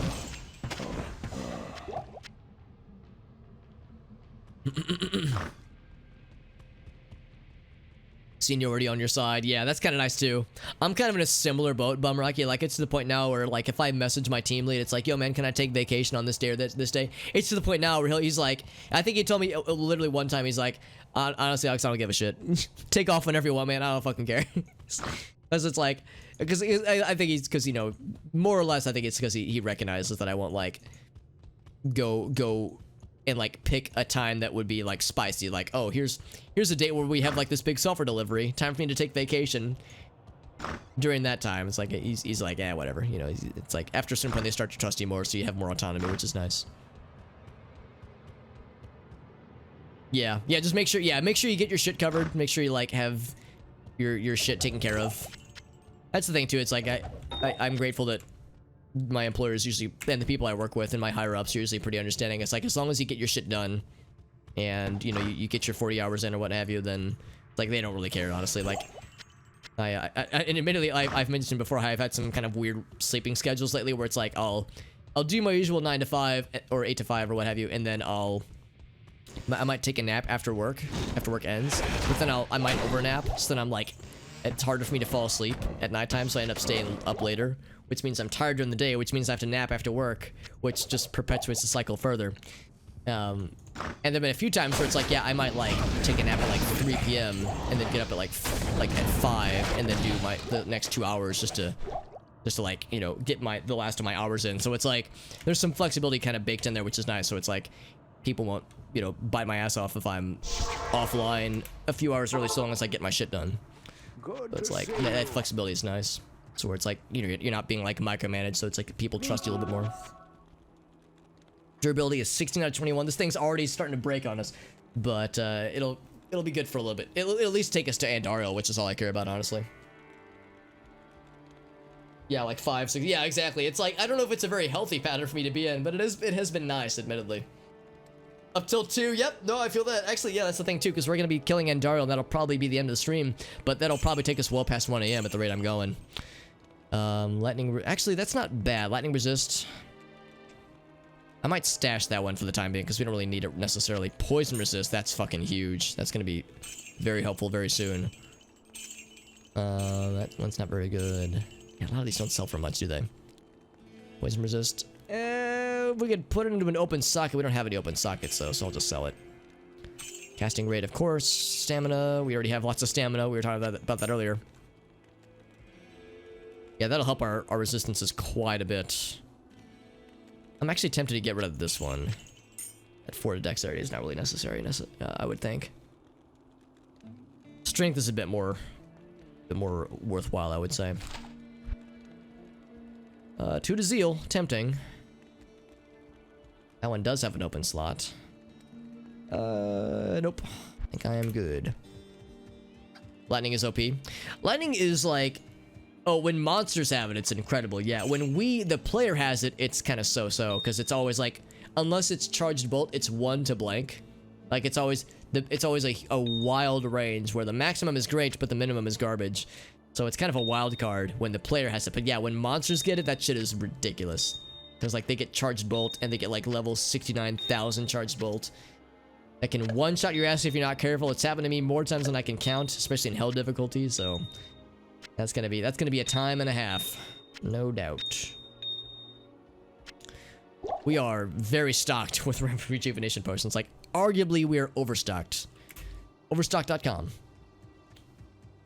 What's our resistances looking like? Poison is pretty good. For some reason we have crazy lightning and no cold. Yes. That's just how our equipment has been rolled, though. Man, another 3 socket. That's really tempting. 13. What does she have? Oh, she has 2 sockets right now.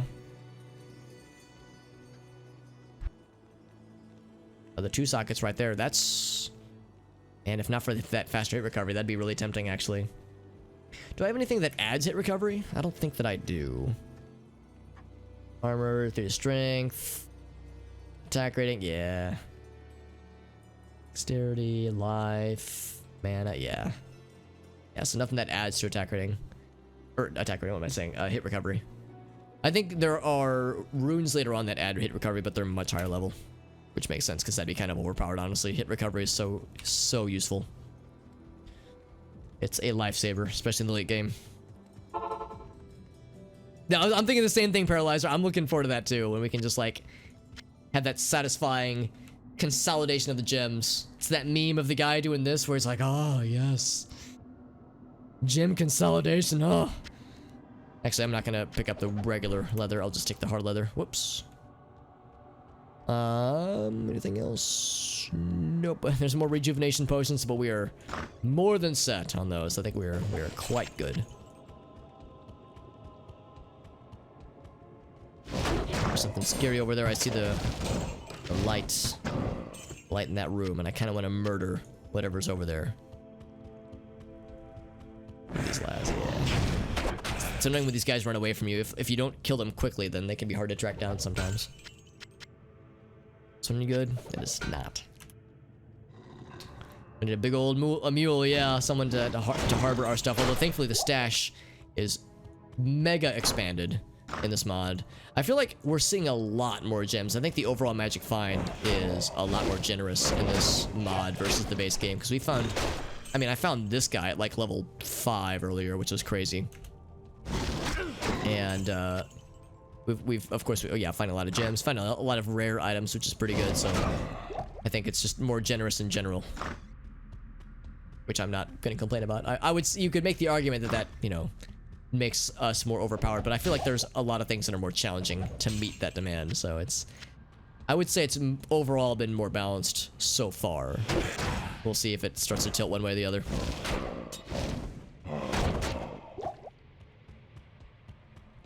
Oh, we already found level 4, didn't we? Do I want to explore a little bit more? I feel like I want to explore a little bit more, but yeah, we already know where level 4 is. I feel like the catacombs in normal difficulty aren't quite as expansive as Nightmare in Hell. I feel like it's like selective memory here, but I feel like the later difficulties have bigger versions of these dungeons. But again, it could just be a confirmation bias.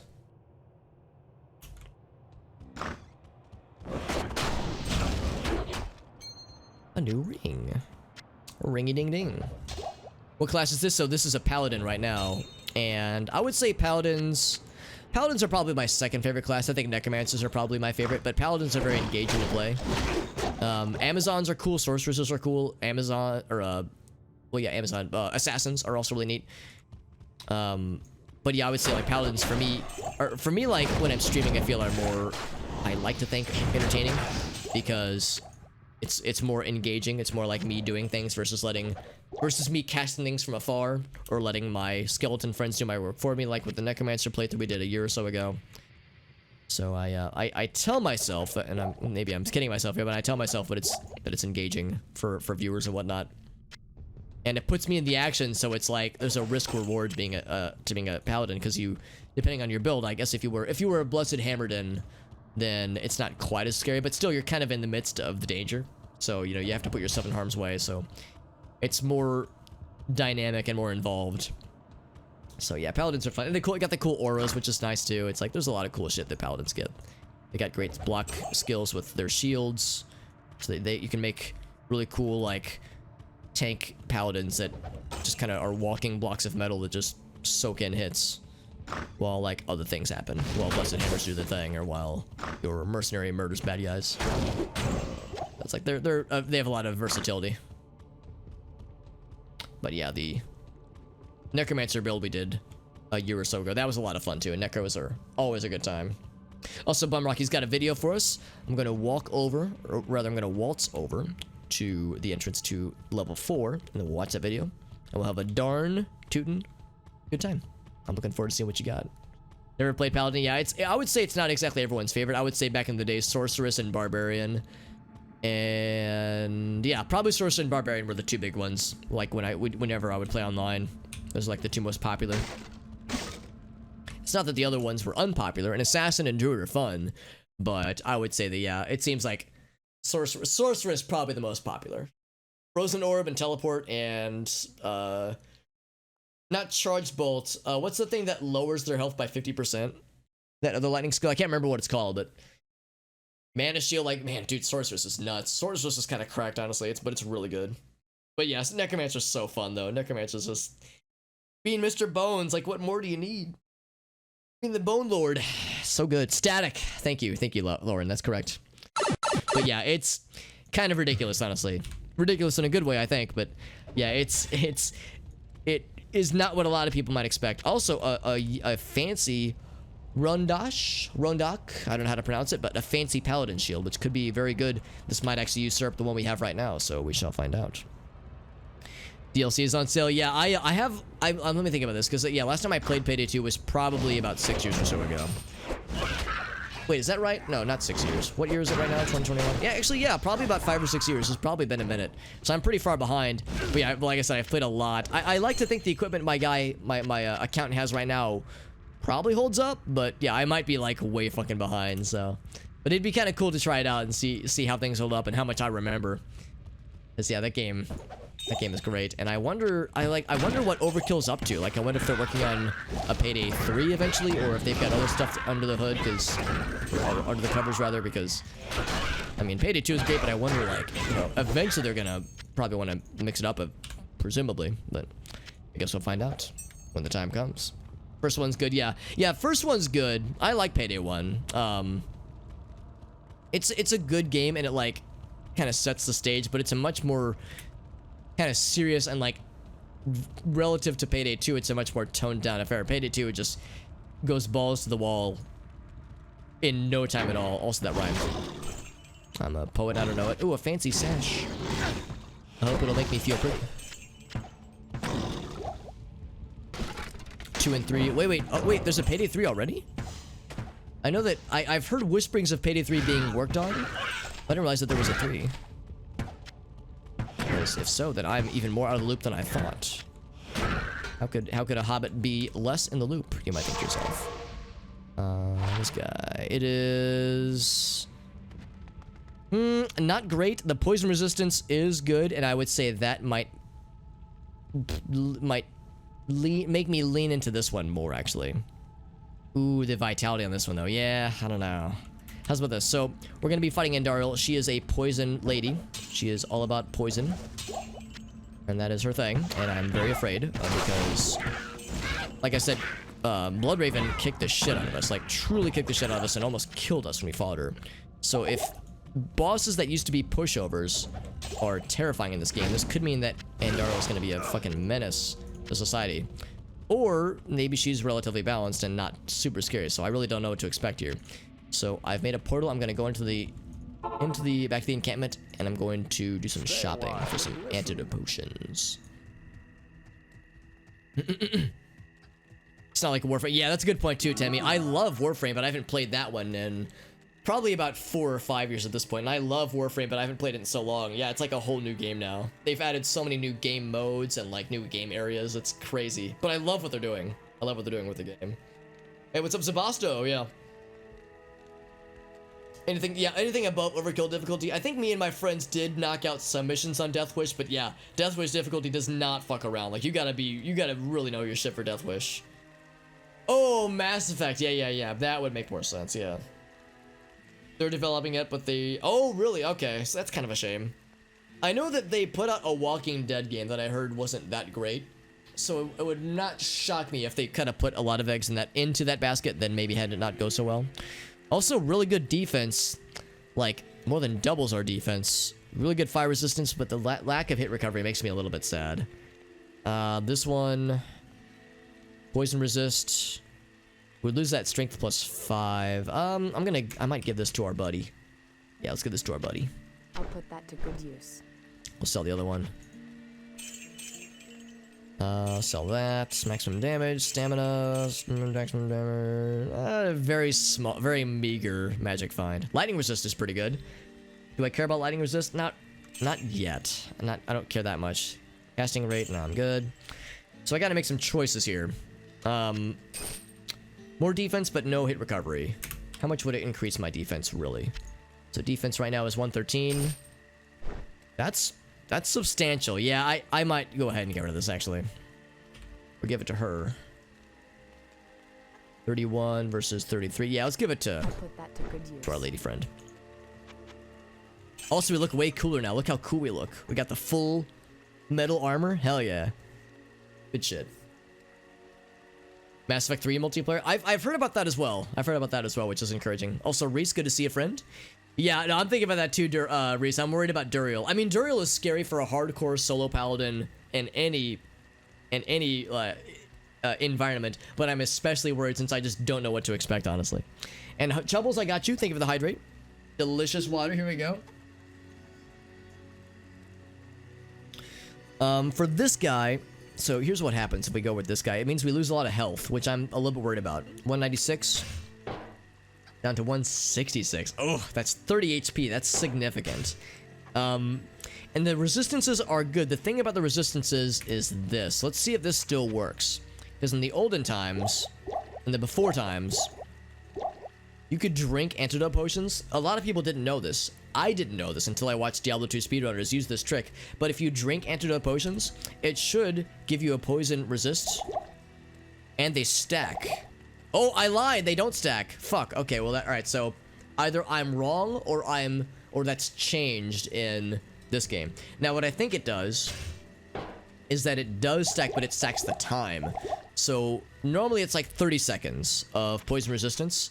I think if you drink a fuck ton of these, though, it's like 30 seconds with each sip. Or maybe it's 30 with the first and 15 with each additional sip. So again, I'm gonna buy a bunch of these. I don't know how long the fight's gonna take, but you know, I'm gonna be relatively well prepared.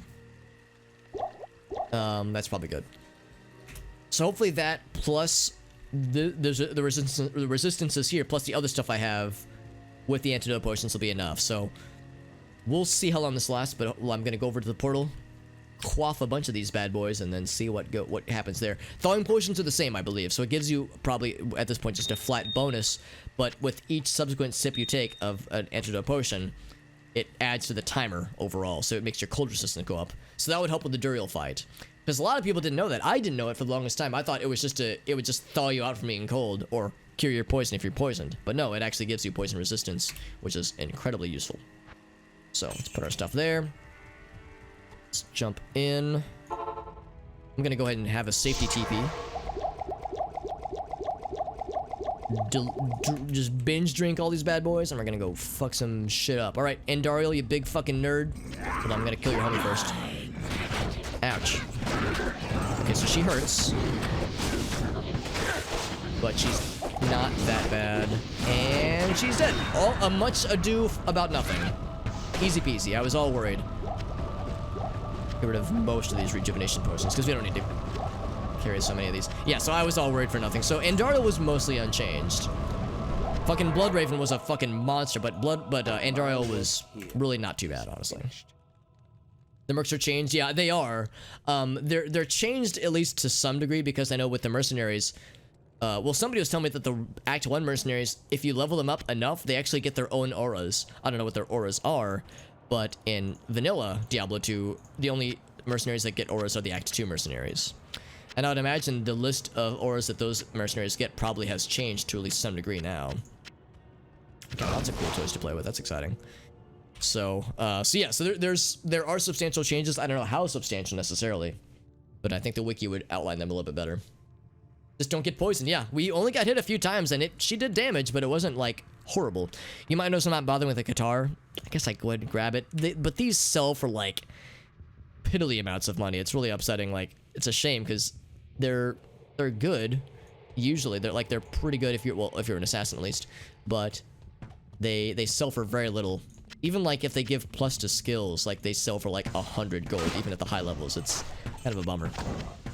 Also nice fire zombies, just chilling out in some fire. This is the area I mentioned earlier where I remember one time I was playing a softcore character, thankfully, and I was newer to the game, but I was playing online and we had beaten Andariel. It was after the fight ended. I went up here to like loot these bodies, but I wasn't paying attention and I was still poisoned, and the poison brought me down to 1 HP, so I walked in the fire and just fucking died. And people were like, what the fuck, a hobbit would happen? And I was like, I didn't notice I was low on health. I'm embarrassed. So that's whenever I go up there to grab those bodies, that's what I think of, is embarrassing myself in front of a room full of folks. All right, so let's see what our toys are. We got a lot of cool things to play with. Borrowed your brother's PS4. Oh, nice, some Dark Cloud 2. Yeah, we were talking about Dark Cloud just the other day. That's awesome. Jubbles, that's perfect. Swapping between the two, delicious. I love it. There are some quirks. Yeah. There are ways to emulate it, obviously, but yeah, nothing like original hardware though. It's a resource hog. I'm sure it is. Oh, I'm sure it is. Absolutely. That's awesome though. I'm glad you're having some fun though. That sounds great. The PS4 chugs too, yeah, because I guess it has the PS2 emulator built in, or maybe it's a PS3 emulator or something. But yeah, something to like emulate how a PS2 would act. What's this guy got compared to this lad? Defense is pretty good. I think for the mercenaries, I don't know if they really care about hit recovery, so I might just go ahead and give that to her. She'll put that to good use. I believe it. I believe you will, lady. So we'll sell that. Regular crossbow, it's pretty good damage. I mean, can it match up to this guy though? It's 23 to 35. I'll put that to good use. Yeah, it's better. It's not like amazing, but it's better. I'll put that to good use. The higher upper bound, I think, makes it more than worthwhile. So I'll sell that guy. It's got a cool axe. It's okay. I don't love it. That's pretty good. Pretty good damage. Let's see how much damage we're talking. So 35 to 75. Not even close. Not even close. Kind of surprised that adds to strength. Oh, only 2 to strength though. I thought it was more. Never mind. Yeah, it's like I like the strength. I like the life that this gives as well. The resistances are nice, obviously. Fire resist is really good. Really good. Oh, my poison resist is still buffed right now. Well, actually, no, wait, no, it's not. I think it's gone down now. Yeah, no, it's still going. It's still going because it was 55 earlier. Will I switch mercs eventually? I don't know. I'm kind of curious. I've heard that the Act 1 mercenaries like are more viable now, but they're still. I always felt like they were really squishy in the vanilla game. So I don't know how viable they are. I mean, the Act 2 mercenaries are so cool, but I don't know if I need a mercenary that does what I do. That does melee aggro with another aura. Like, the nice thing about the mercenary that I have is that it's like she's range, whereas I'm close quarters. So I don't know. I'm not convinced if what I have right now is good or bad for that matter. There's Kliglaws, by the way. We don't have any other Kliglaws, I don't think. We have Thesaurus. Poison damage. Knockback. I don't really like knockback, honestly. Slowest target is good, though. Yeah, slowest target makes that worthwhile, but the rest of it really isn't. I'm going to give that to her. I'll put that to Apparently I haven't found any other boots ever. Kind of silly. It's almost not worth selling. It's 26 gold. Yeah, we'll sell that guy. Sell this guy for 158 gold, despite it being a good weapon. I feel like I have to make a choice here. The block rate is comparable. The defense isn't that much less. The fact that this one gives so much life and energy is really nice. And slightly better block chance. But the resistances, man. Yeah, I think it's time to sell this. It performed well, though. It served us very well, I would say. So it did good. 3 to Holy Fire, tempting, but yeah, it's like, this thing does so much damage right now. It's ethereal, and it's a freaking crystal sword, and it's got 3 freaking rubies in it. They're chipped rubies, but still, it's pretty darn good. Alright, friends, so we're gonna do a couple things here. Let's slap that stuff in there. We got a regular skull, because whenever you kill Andariel in normal, you're guaranteed 1 regular gem, which is awesome. So we got a skull there. Skulls are pretty nifty. I mean, the lifesteal is very, very helpful, so that will hopefully help us out later on. There's stuff in here, and let's go ahead and go east. The caravan. Good day. You know what? Let's watch the cutscene. I forgot the cutscenes are baked into this version of the game, so yeah. I guess I didn't watch the intro cutscene, did I? But I don't know if we have the ability to do so. The intro cutscene's classic, but oh yes. We traveled east. Good over shit. the mountains and into the vast deserts of broken Who land. hasn't watched this in a minute? Because it's been a while since I have. As the days passed, my companion told me of himself, that he had once been a great warrior. And that PCS X2, yeah. I've heard that's a good emulator. Now weighed. Oh yeah, that's quite a bit of chugging then, yeah. PC handles it better. Traveled for an eternity. I've heard some games don't emulate quite as well on PC, but yeah, if it emulates better on PC, I would just do the same thing, honestly. I couldn't say. And always, a dark cloud seemed to follow us. Just Name drop, over Dark the Cloud. horizon. There it is. Confirmed. Finally, Dark Cloud the 3 confirmed. journey ended. We climbed the last bridge. There below us lay our destination. The shining jewel. What are the fucking odds, man? Plain. Excellent With timing. a great sea beyond. We made camp there last night. Perhaps it was the warm desert wind or the sound of the ocean, but for the first time in many weeks, I slept. However, the dreams return, but these were Such clearly fucking cool not my cutscenes, own. man. I know they've beheld aged, the but vision of a great I think they're man, pretty sweet. I the think they've aged well. mage You can tell they're old-timey, but I You like were it. there too, Tyrael. I remember seeing you in my dream. His brethren had cornered a great demon, Baal, the Lord of Destruction, who had been set loose upon the world. They attempted to imprison the demon within a sacred stone. Yet when their attempts failed, Talrasha selflessly volunteered to contain the demon within himself, completing the prison.